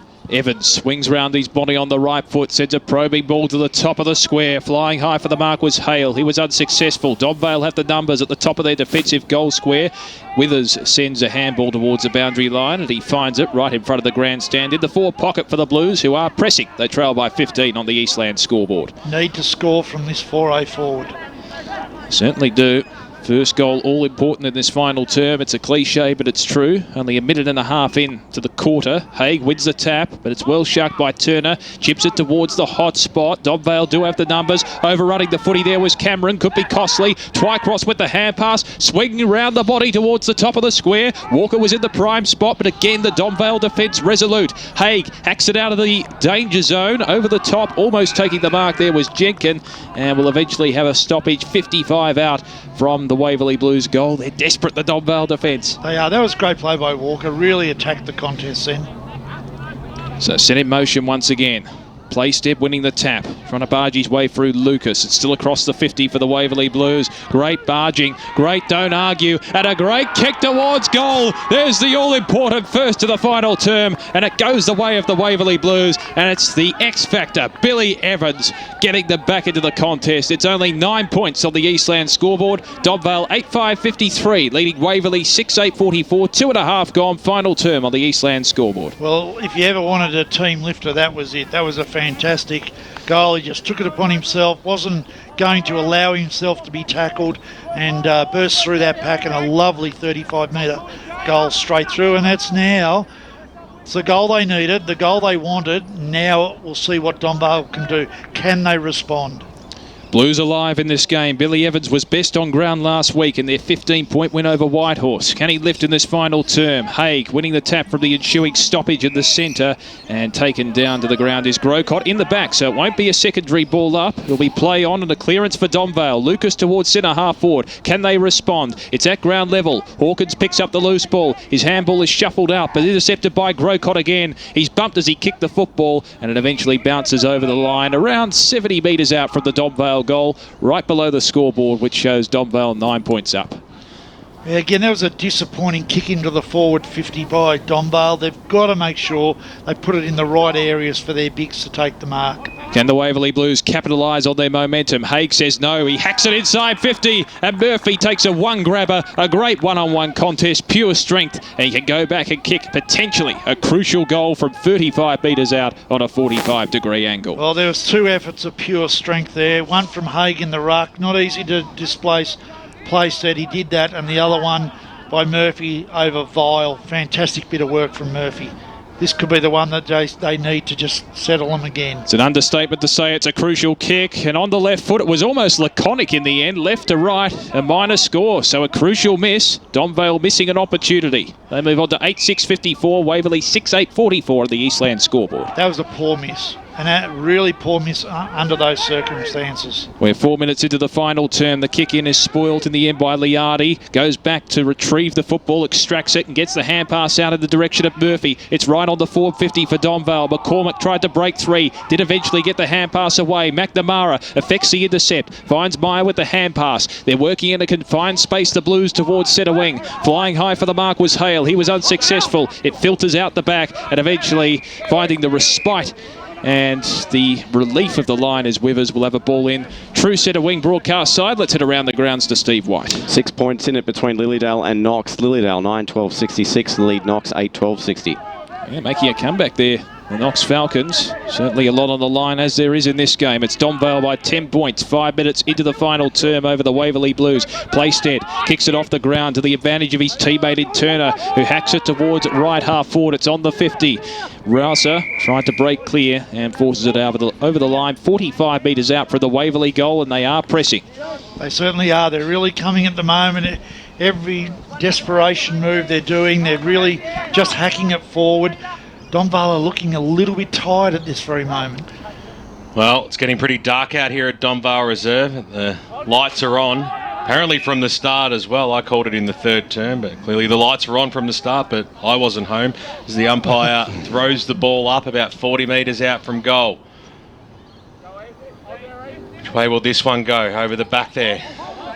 Knocked down Tom Miles to quickly wrap it up. Boundary. And we will have another ball up. Let's go down boundary side to Penelope Knight. Look, speaking of fatigue, the Waverley Blues guys, they're rotating very heavily and believe that the fitness is what's going to get them across the line. Little toe poke off the ground out of that danger zone via the Vales. Comes out. He's going to pick this one up. Meyer was there of the Waverley side. Hits the deck and we'll have another ball up. Their ability to just get the contest to stop has been really good today, Donvale. They like it. They gives them a rest, just contest after contest, and then they try and burst again. Sam Borghese from the Donvale side. He's off and won't come back on. He's got concussion. As Turner knocked it down, came out towards Evans, who kicked the first goal this final term. Here's Rouser on the right boot, been one of Donvale's best, there's no doubt about that. Kicks it up the line underneath the ball. There was Jenkin, couldn't quite pull it in. He then pulled it in at ground level. Umpire said all was okay, and we will have a ball up. Let's rehash some of those final scores around the grounds on the score centre, Steve White. Well, I just got a final score from East Ringwood. East Ringwood 90 defeating Park Orchards 86. 4-point margin.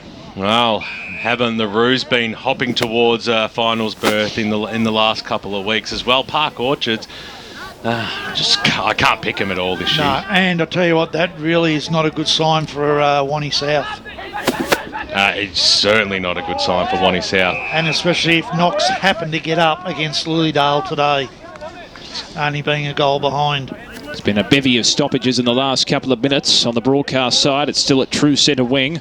Tap one in the end by Haig. It deflected off his opponent in Turner, and eventually Meyer is wrapped up. That's some good maths by you, Davo. You must have been a teacher in a past life. Ah, yes. For over 25 years, probably. Haig winning the tap. It's forced to ground level, and we'll have yet another stoppage. Just because I came in with my walking stick and I leave with my wheelchair, I know I'm old, but it's... Hey, I thought 25 years was generous, Davo. And eventually the umpires picked out a free kick from this contest. It's going to be a Waverley Blues ball here, so the tension just elevated to an extent. Miles will be the recipient. Been a good player today for Waverley. Certainly has, particularly since quarter time. Like many of his teammates lifted since the first change. We'll put the boz on him because he's missed the target. It's still at centre half back. They have the numbers to mop up the mess, and the kick into the middle is intercepted once again by Cameron for Donvale, so they can capitalise on the counter-attack. The chip pass finds Murphy, too far out to score. He's 70 from home, sets it up for Purcell, 1-on-2, bounced off his chest, still a chance deep in the Donvale 50, picking up the loose ball as McCormick, trying to break away from his opponent in Vile, and he's filed to a stoppage. I almost think old mate Purcell got a falcon there. Leroy Green might get the replay. I think it was an absolute falcon. Well, it bounced off something, that's for sure. Still deep in the Donvale forward line. Loose ball, still a dispute. Hand pass comes out to Rosa. Can he kick the goal? Can he swing the momentum? Yes, he can. Donvale 9-6-60. Lead the Waverley Blues 6-8-44. 9.5 gone. Final term on the East Lads scoreboard. Look, he's been a really good player today, Rouse. I really like the way he goes about his footy.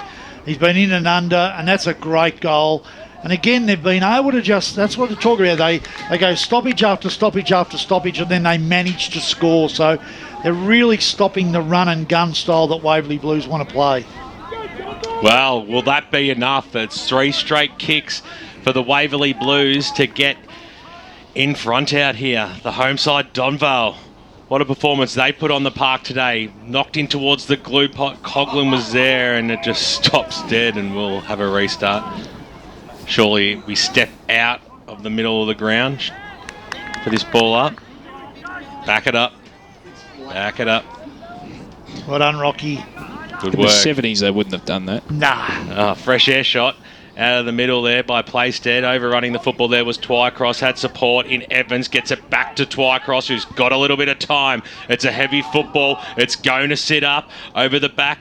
It's a 2-on-1 situation. Donvale had the advantage there, but couldn't pick the ball up, and we'll have a ball up right in front of the clubhouse here. The Donvale senior club rooms have been renovated in the last couple of years. A fantastic environment inside there, and it certainly will be tonight if their boys can get up in this clash. Chasing after it there, Evans seen over the boundary line and out of bounds. Especially as it's Ladies' Day today, so they'll certainly celebrate. One of the, by the looks of things inside, one of the tamest Lady Days that it's chalk and cheese versus Murrelbark last week, that's for sure, as the umpire throws it in. Curtis took it, and the umpires paid a free kick, and a good tackle there by to win the football for Waverley Blues as the kick goes inside forward 50. It's just holding up at the moment. Borghese, he takes the mark for Donvale, and they're away switching the play. That was a poor kick from Billy Evans then. Mark taken by McCormick. They've got space on the overlap here. Donvale towards centre half forward. The kick missed the targeting Grocott. That was intended. Dorr, the opposing number 15, fires the hand pass out in the direction of Hawkins, who finds Meyer trying to break away from the tackle. He's claimed. He's dispossessed. It's holding the ball. And Donvale can repel once again. 70 out from their goal. McCormick's been excellent. Sells some candy. Chips the pass towards left half forward. It bounces in the midst of Murphy, who takes it from the hand pass. Swings it round his body. A rubber of a kick towards Purcell. 30 out from goal. Charges out. Fires out the hand pass to Coughlin. Wheels around onto the right foot. And that could potentially be the killer.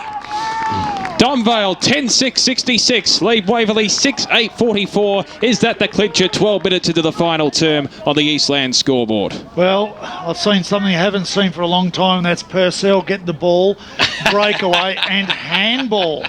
But crucial handball, because that was a great goal, a great team goal from Donvale. But you know what? If you can go back to the flank, Carl Tose got the ball, held his player off, nice little handball in, fantastic. He does so many classy little touches. Yeah, classy like 1%ers, yeah. He does it all day. I'm super impressed with the way he goes about his footy. 22 points is the margin. Oh, it's going to take some sort of effort for Waverley Blues. They need one in the next 2 minutes. It's almost Gonski. I'm almost about to call it. But there's still life in the Blues yet. As chasing after there was Rufus. Charging through there was Toast. And he hits the deck. Good respond by Rufus to bring him down. And we'll have a ball up.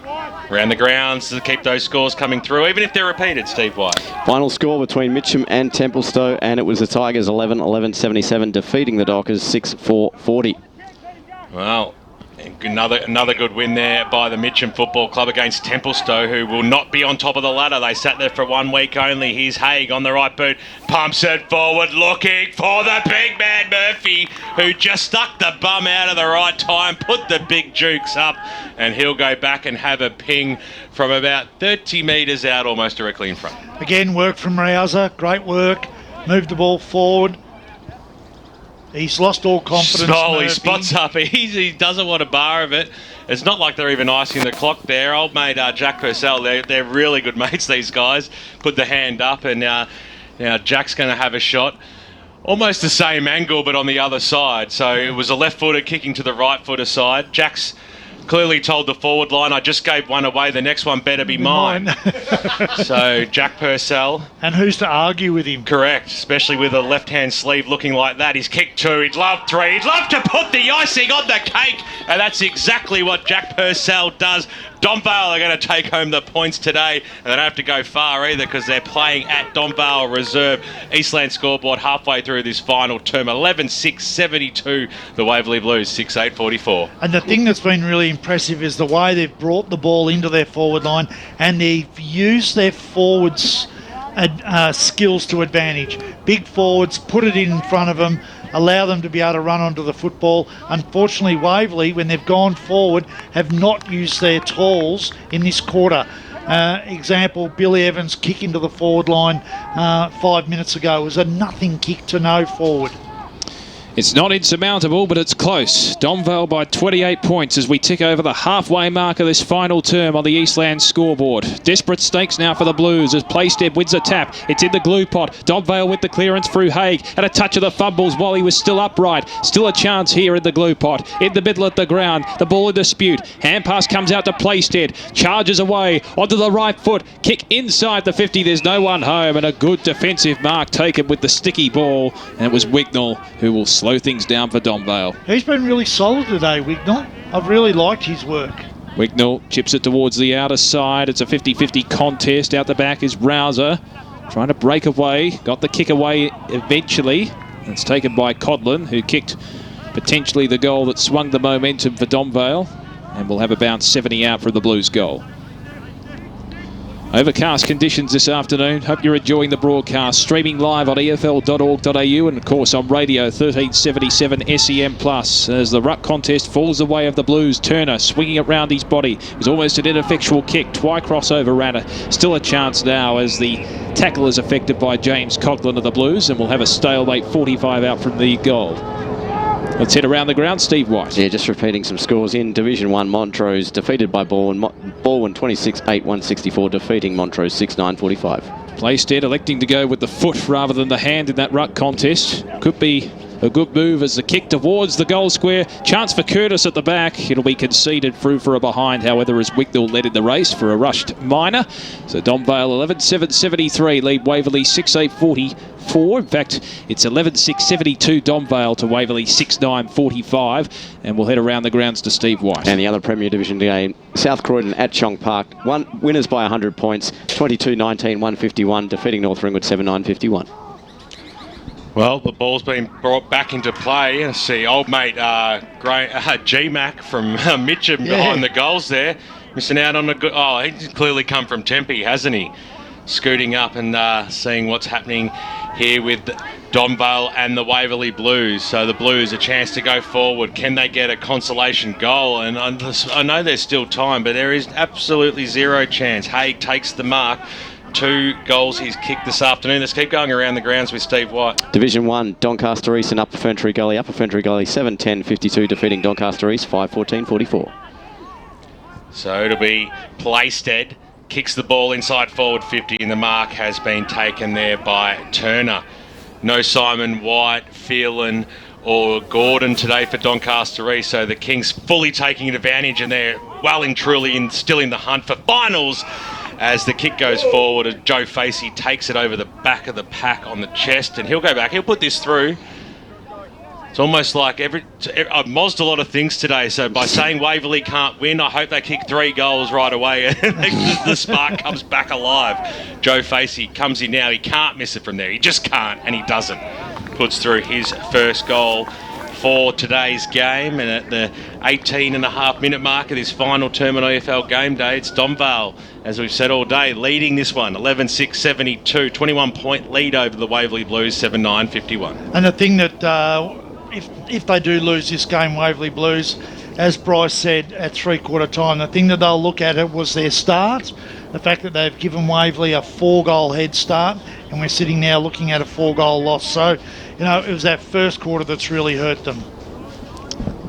Sit around the ground, Steve White. More scores from Division 1. Croydon 9-18-72, defeating Wanturna South 8-8-56, and Bayswater 11-13-79, defeating Mooralbark 11-5-71. Back in the middle, still a pulse for the Waverley Blues. 21 points the margin on the Eastland scoreboard as Playstead wins the tap and roves his own footy. Sends the hand pass, loops it over the top to Brown. He's claimed in a tackle. We'll have a secondary bounce in the middle.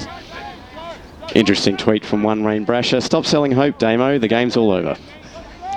Good to see such an optimistic person tuning in to the broadcast as we're back in the middle once again, and another bounce. Brash, you got wrecked, mate. Just trying to keep the game alive. We're almost 20 minutes in, 21 points the margin in Donvale's favour against the Waverley Blues. Donvale potentially playing for a final spot. Shuffled out. It's in dispute towards the true centre wing position. Turner dives on top of the football. He's claimed but managed to break away from the tackle. Got the hand pass out to Facey, who chips it towards right half forward. Becker flew high, couldn't take the mark. Haig roves on the loose footy. He's such a versatile player for a big man. His hand pass went askew. Twycross likewise in the middle. Playstead had a touch of the fumbles, overran the football. As a consequence, Liardi tries to break away, paddles it to his own advantage. But the Blues have the numbers and they win out. Trying to break away is Miles, and the chip pass finds Turner at true centre wing, broadcast side.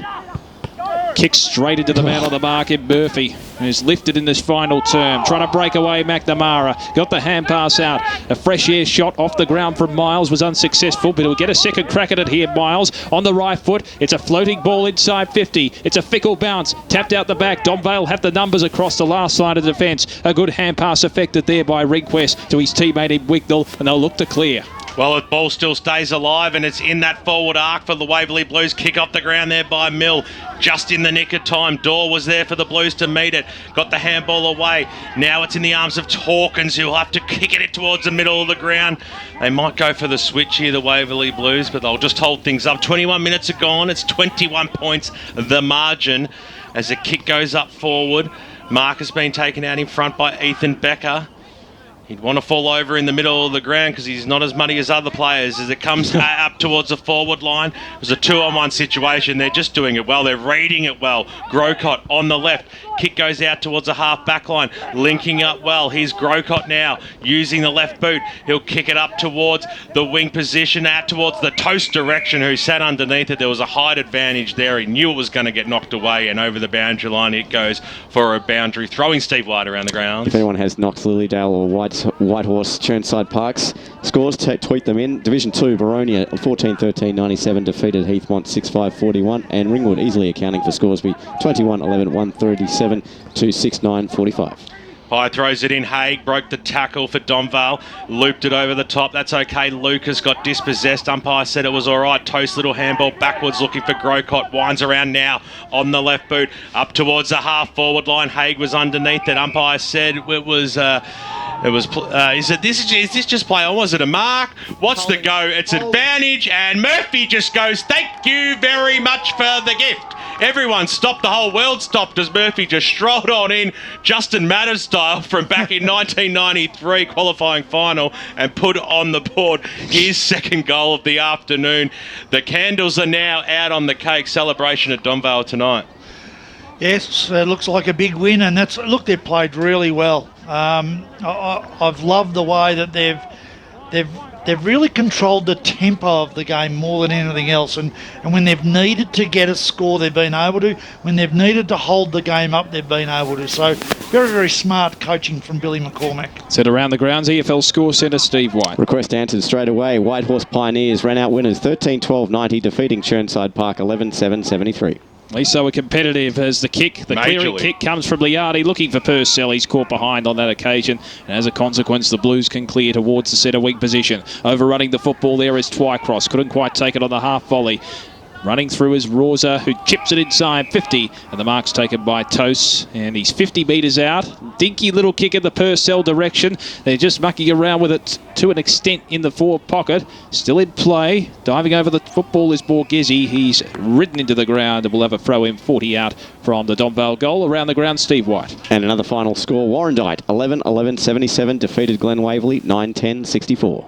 Well, the ball up was right in the confined space near the boundary line. It's still in play, this ball. Hand pass comes out from Withers, was ineffectual. Trying to break away from the tackle. McCormack, who's been excellent in the second half, gets ball to boot, but only a minor score ensues. So Donvale move on to 12-7-79. They lead the Waverley Blues 7-9-51. 24 minutes gone, final term on the Eastland scoreboard. This has certainly been a bit of a shock for Waverley Blues, and this will wake them up going into what could be a finals campaign. Ball ends up true centre wing position. Haig has been a workhorse all afternoon. He's gang tackled in the end, and we'll have yet another stoppage. Around the ground, Steve White. And a final score out at Knox. It was Lilydale 9-12-66 defeating Knox 8-12-60. Oh, only a kick in it in the end. I don't think many people tipped the Waverley, or in fact Donvale today. Most people tipping the Waverley Blues in this match based on recent form. So Wignall is claimed. Donvale certainly standing up to the task when required. The season essentially was on the line this afternoon. They've done it in front of their home fans. 28 points the margin, almost 25 minutes gone in the final term on the Eastland scoreboard as another stoppage ensues in the middle, just south of the glue pot. Hope you're enjoying the broadcast. EFL.org.au and on radio via 1377 SEM+. Back in motion once again. Playstead's been excellent today with 4 goals. Won the tap out. He's worked tirelessly in the ruck. The hand pass eventually comes out through Evans, who fed it to Dorr. Kick towards centre half forward, and a good mark is taken. Almost sitting down like an opera singer. They do their best when they're sitting down, and a good mark is shuffled into the chest there in the forward line by Benny Turner. He's worked really hard today.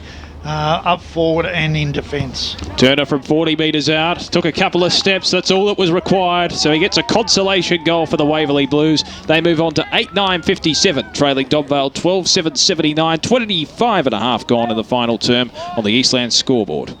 Is that his second or third goal? I can't remember. Benny Turner, I think that's his first for the day. Oh, just his first for the day, is it? So he and Playstead have kicked 5 between them. And that's probably the difference. They just don't have enough other players that are contributing in their goals. So that's contrary to the majority of the season, because Yes. that's been the deficiency for Donvale, according to Betty. So the ball's back in the middle. 22 points is the margin. It's been at that comfortable area for Donvale for most of today's game. The final scores, they've been coming through via Twitter and anywhere else. Steve White, let's keep everybody up to date. Division 4, Sylvan 17-15, 117 defeated Surrey Park 13-7, 95. Haig won the tap, found Liardi, who hacks it towards centre half forward, and the mark has been taken by Grocott, who's been excellent right throughout the 4 quarters of this game. Sends a probing ball to the top of the square. Purcell worked his way to the front. Did he do so illegally? Yes, according to the umpire. And it'll be a relieving free kick for the Waverley Blues from deep inside their defensive zone. Sit around the ground, Steve White. Division 4 score as well. Forest Hill 10-8-68 defeated by Coldstream 11-17, 83. Chip pass finds Evans in the left back pocket for the Blues. They have loose options up forward on the outer side. He's currently in the left half back position as they chip it across their defensive goal face. Again, just probably looking to wind the clock down. Maybe conceding perhaps that they've lost the game. Kick towards centre half back is marked by Dalton. They have runners looping onside, and the chip pass finds Walker. Got a jumper change just before the start of the game. So Walker between half-back and centre wing. Sends a high ball up and under towards that true centre wing position. Turner was in the front spot. Meyer tries to slap it to his advantage. It falls over the line. 55 out for the Blues goal as the sun glistens while it sets here at Donvale Reserve. Around the ground, Steve White. And in Division 1, Upper Ferntree Gully 7-10-52 defeated Doncaster East 5-14-44. And Lilydale 9-12-66 defeated Knox 8-12-60. We're approaching the 28-minute mark of the final term. It's Donvale by 22 over the Waverley Blues as the chip pass is effective but intercepted by Meyer for the Blues as the siren sounds, and that marks a resurgence for Donvale as they keep their finals hopes well and truly alive, making a statement in Division 3. The final scores at Donvale Reserve, it's the home side Donvale 12-7-79 defeating the Waverley Blues 8-9-57 by 22 points. That is a season-defining victory. Oh, it certainly was. And look, as I said, the thing that really impressed me about Donvale was that they had a structure, they stuck to it, but their control of the tempo of the game was really important, because what it did was it stopped Waverley from playing the game that they wanted to play, and they just had too many focal points. And for me, the key was the fact that Haig was able to go forward early and hit the scoreboard, and then he rucked nearly the entire last half by himself, and I thought his work in the middle was outstanding, and his contest against Plaisted, you go a long way to watch that. I was really, really impressed with both of those players and the way they worked. That was the matchup of the day, wasn't it? I think Haig and Plaisted, not only did they have their impact felt in the ruck, but also up forward as well in their respective forward lines. They just had that ability to roam forward when required and kick goals. And I mean, that's a fantastic effort from Plaisted, 4 goals at a losing side. But Haig was a real workhorse around the ground as well. He probably won the battle at the ruck. Do you think so? Yeah, look, I think he got his hands onto the ball and got it into effective areas a few more times than what Plaisted did. But Plaisted, he rucked really hard as well. Let's head boundary side with thanks to car sales, Penelope Knight. I'm down here with Billy McCormick. You must be happy with that win. What's the feeling like, and what's in store moving forward? Oh, look, we lost 2 players in the first half, so we didn't have too many rotations there. We only had 2 coming off the bench, so they just worked their backsides off, and it's an old cliche, I know, but 1 week at a time, that's all we can do. We want to keep winning and control our destiny as to where we end up on the ladder. So 3 in a row is good. We're playing good footy. Brilliant. So that was 4 quarters of football. Yeah. Were you happy with that intensity? And you mentioned the 20 tackles per quarter. What was the result? Oh, I don't think it was quite 20, but hopefully we had more of the footy, so we didn't have to tackle as much. But just an effort, to lose 2 quality players in the first half and to fight it out with 20 guys, and the rotations were a bit lean, and they're a running side. I thought we fought it out really well, and it's a great win for the club. Brilliant. Thanks very much, Billy. No worries. Thanks. Good luck for the rest of the season. Thank you. Brendan McCormick down there with Penelope Knight with thanks to car sales, and he'd be very jubilant, as would the contingent of supporters out here at their home ground. Such a magnificent win in the context of their season. Steve White around the grounds at the EFL Score Centre. Thanks, Damo. And the final scores from around the Eastern Football League this afternoon as you drive home from around the various grounds. Starting in Premier Division, South Croydon 22-19, 151, defeated North Ringwood 7-9-51. Balwyn 26-8, 164, defeated Montrose 6-9, 45. In Division 1, Upper Ferntree Gully 7-10-52, defeated Doncaster East 5-14, 44. Lilydale 9-12, 66, defeated Knox 8-12, 60. Croydon 9-18, 72, defeated Wanturna South 8-8, 56. Mooralbark 11-5, 71 have gone down to Bayswater 11-13, 79. Park Orchards 13-8, 86 have gone down to East Ringwood 13-12, 90. Baronia 14-13, 97 have defeated Heathmont 6-5, 41. Ringwood made short work of Scoresby 21-11, 137. I think we're going to take the club song and we'll come right back to the scores.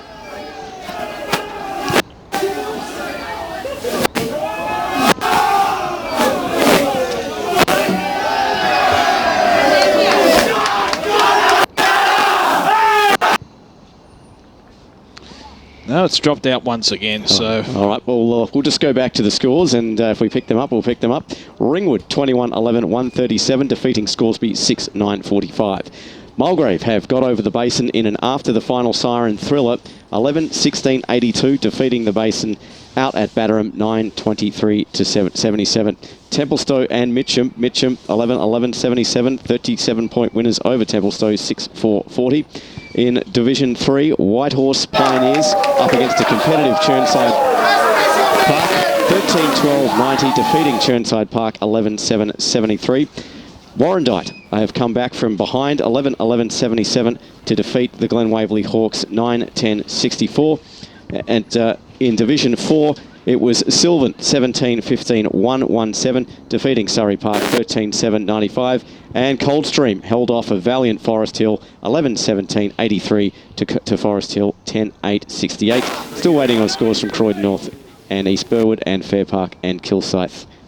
Make sure you tweet those scores in at Footy EFL as you go local for your footy. Just recapping in our match of the day today, it was Donvale 12-7-79, defeating the Waverley Blues 8-9-57. Just off the back of those results, Davo, what were the main surprises for you? I think it was interesting to see Chirnside Park really competitive against Whitehorse, who are fighting potentially for a final spot. Yeah, look, they're playing a bit better footy. I've just had a look quickly at the ladder for Division 1 and Doncaster East now are equal with Croydon on 48. Bayswater have gone to 40, Lilydale to 36. But the big mover is Upper Ferntree Gully, who have moved from 7th to 5th, gone from 24 to 28.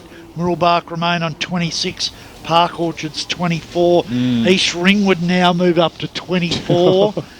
And you've got Knox on 20 and Wanturna South 18. So it now nearly is a fight in two when it comes down to the relegation situation. So that's a huge change for First Division. Second Division having a look very quickly at what the ladder could look like.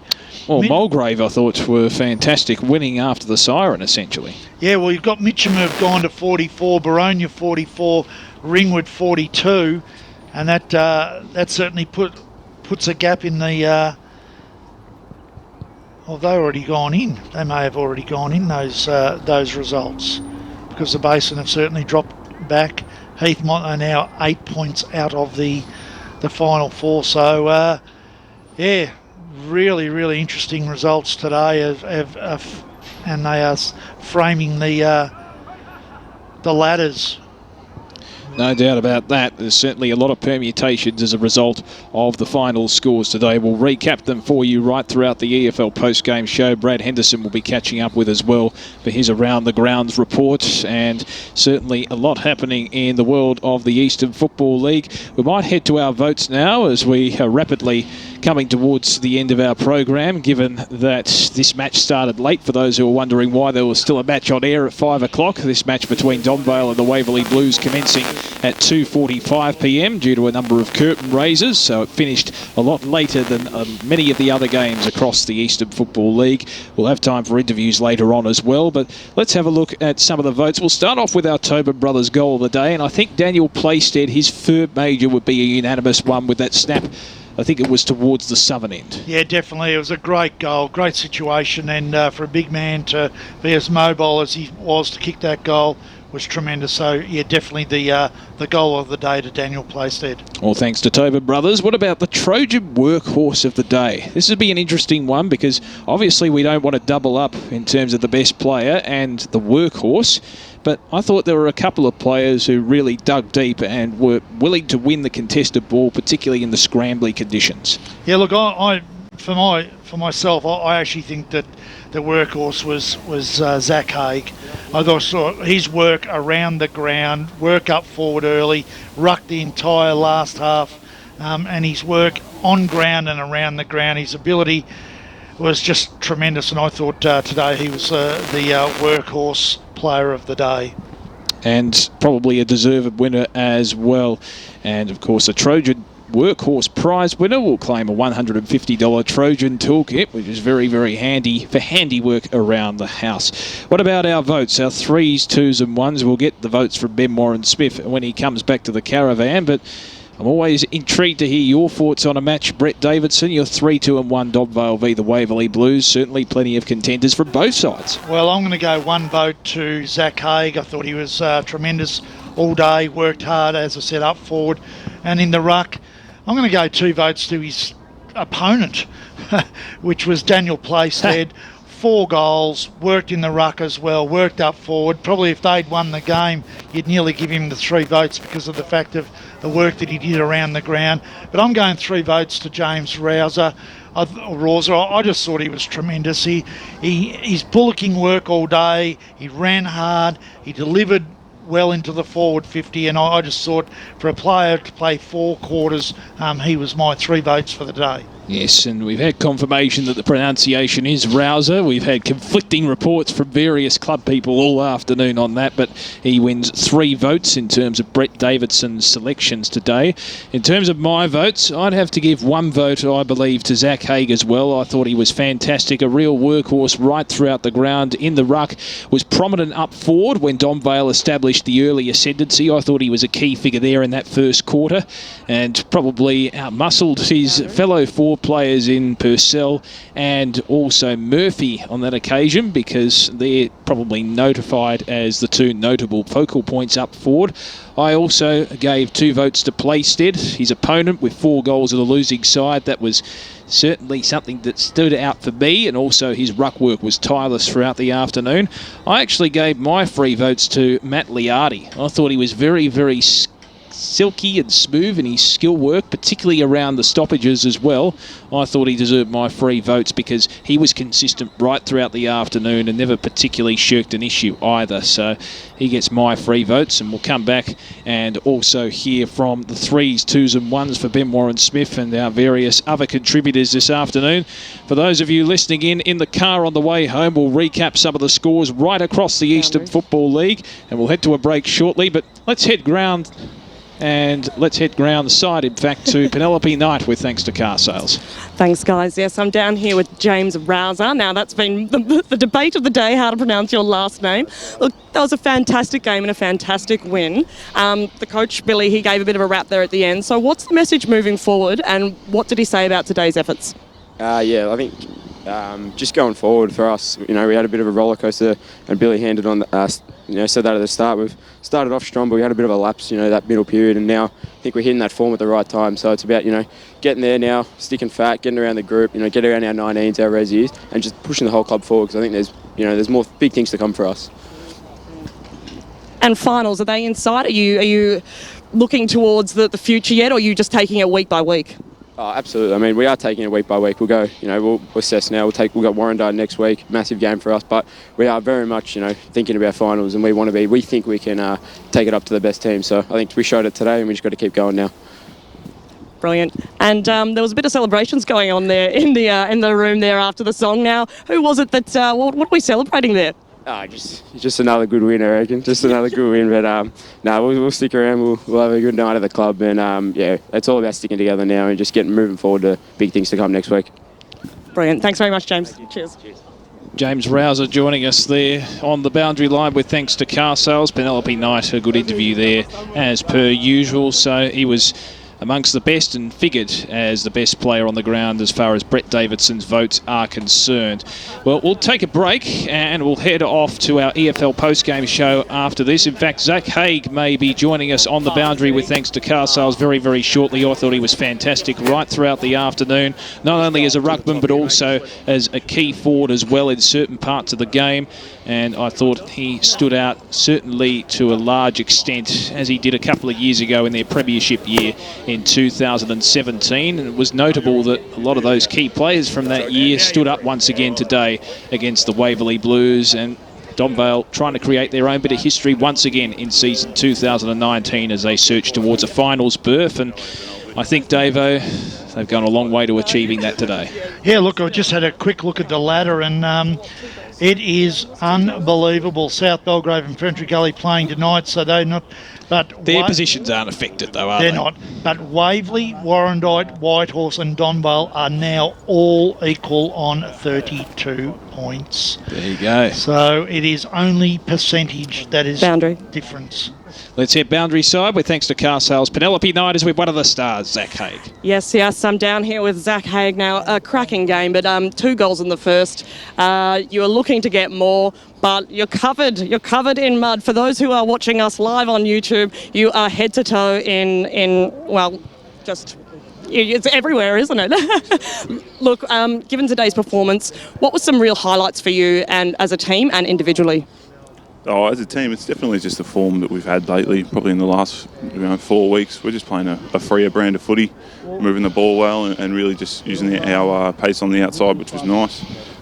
Personally, it's got to be the 2 goals. I love getting forward and kicking one, so I wanted 3 or 4, but I was told to hang back, which was a shame. Always a shame. Look, guys, did you want to have a few questions for Zach up there? Yeah, look, Zach, just one of the things that I wanted to talk about today. You knew that Waverley Blues, particularly after quarter time, wanted to move the ball quickly and get it on. I thought your control of the tempo of the game was outstanding. Your ability within the group to have contest after contest, seem to recover, regroup, and then your ability to then run the football was extremely good. Was that something that you actually, Billy, had talked to you about or you're concentrated on? Yeah, absolutely. They've got a couple of absolute guns in that midfield, so we really put some time into them and really just tried to lock it down if it wasn't on our terms. And I thought the young guys really showed some good maturity as well. They're playing out of their age group, I think, and they're doing really well. So when we can get it on the outside, we think we've got the pace to beat anyone. So it really worked out well. Yeah. Your match-up with Daniel Playstead today was so intriguing right throughout the afternoon. Just give us an insight into how far he tested you today. He's bloody big. He's probably, I'd say he's one of the best ruckmen in our division for sure, just on general size. He's actually a good bloke as well. We had a good chat, so that was nice. Not during the game, I hope. Yeah, during the game. You got to keep yourself busy as well, you know. It can't all be kicks and handballs. You got to have a chat as well. So that was nice. But he's just a massive unit, and he was good fun to wrestle all day. I enjoyed it. And also in relation to the win itself, how important is it in the context of your season? You really feel as if you can make a real push for a finals berth? Oh, absolutely, mate. Yeah, we've just gone with a win or go home mentality, and it's really brought out the best in us. And we just look to build every week, and I think we're doing that well. And another tick, and we've got 3 to go, and then we're there. I think we can make some damage in the finals. Well, Zach, you're getting a masseuse apparently McCormick during the week, mate, so everyone's pretty excited about that as well. That's going to be a lot of fun. Fantastic stuff, mate. You go and have a shower. You need to clean yourself up. But what a fantastic game it was by you and coming out here and seeing you guys win today. Great stuff, mate. Good on you. Thanks for coming down. Appreciate it. Zach Haig joining us there. Boundary side with thanks to car sales. Our 3 2-1s have been listed in terms of Brett Davidson and myself, Damien Watson. What about you, Ben Warren Smith, just quickly?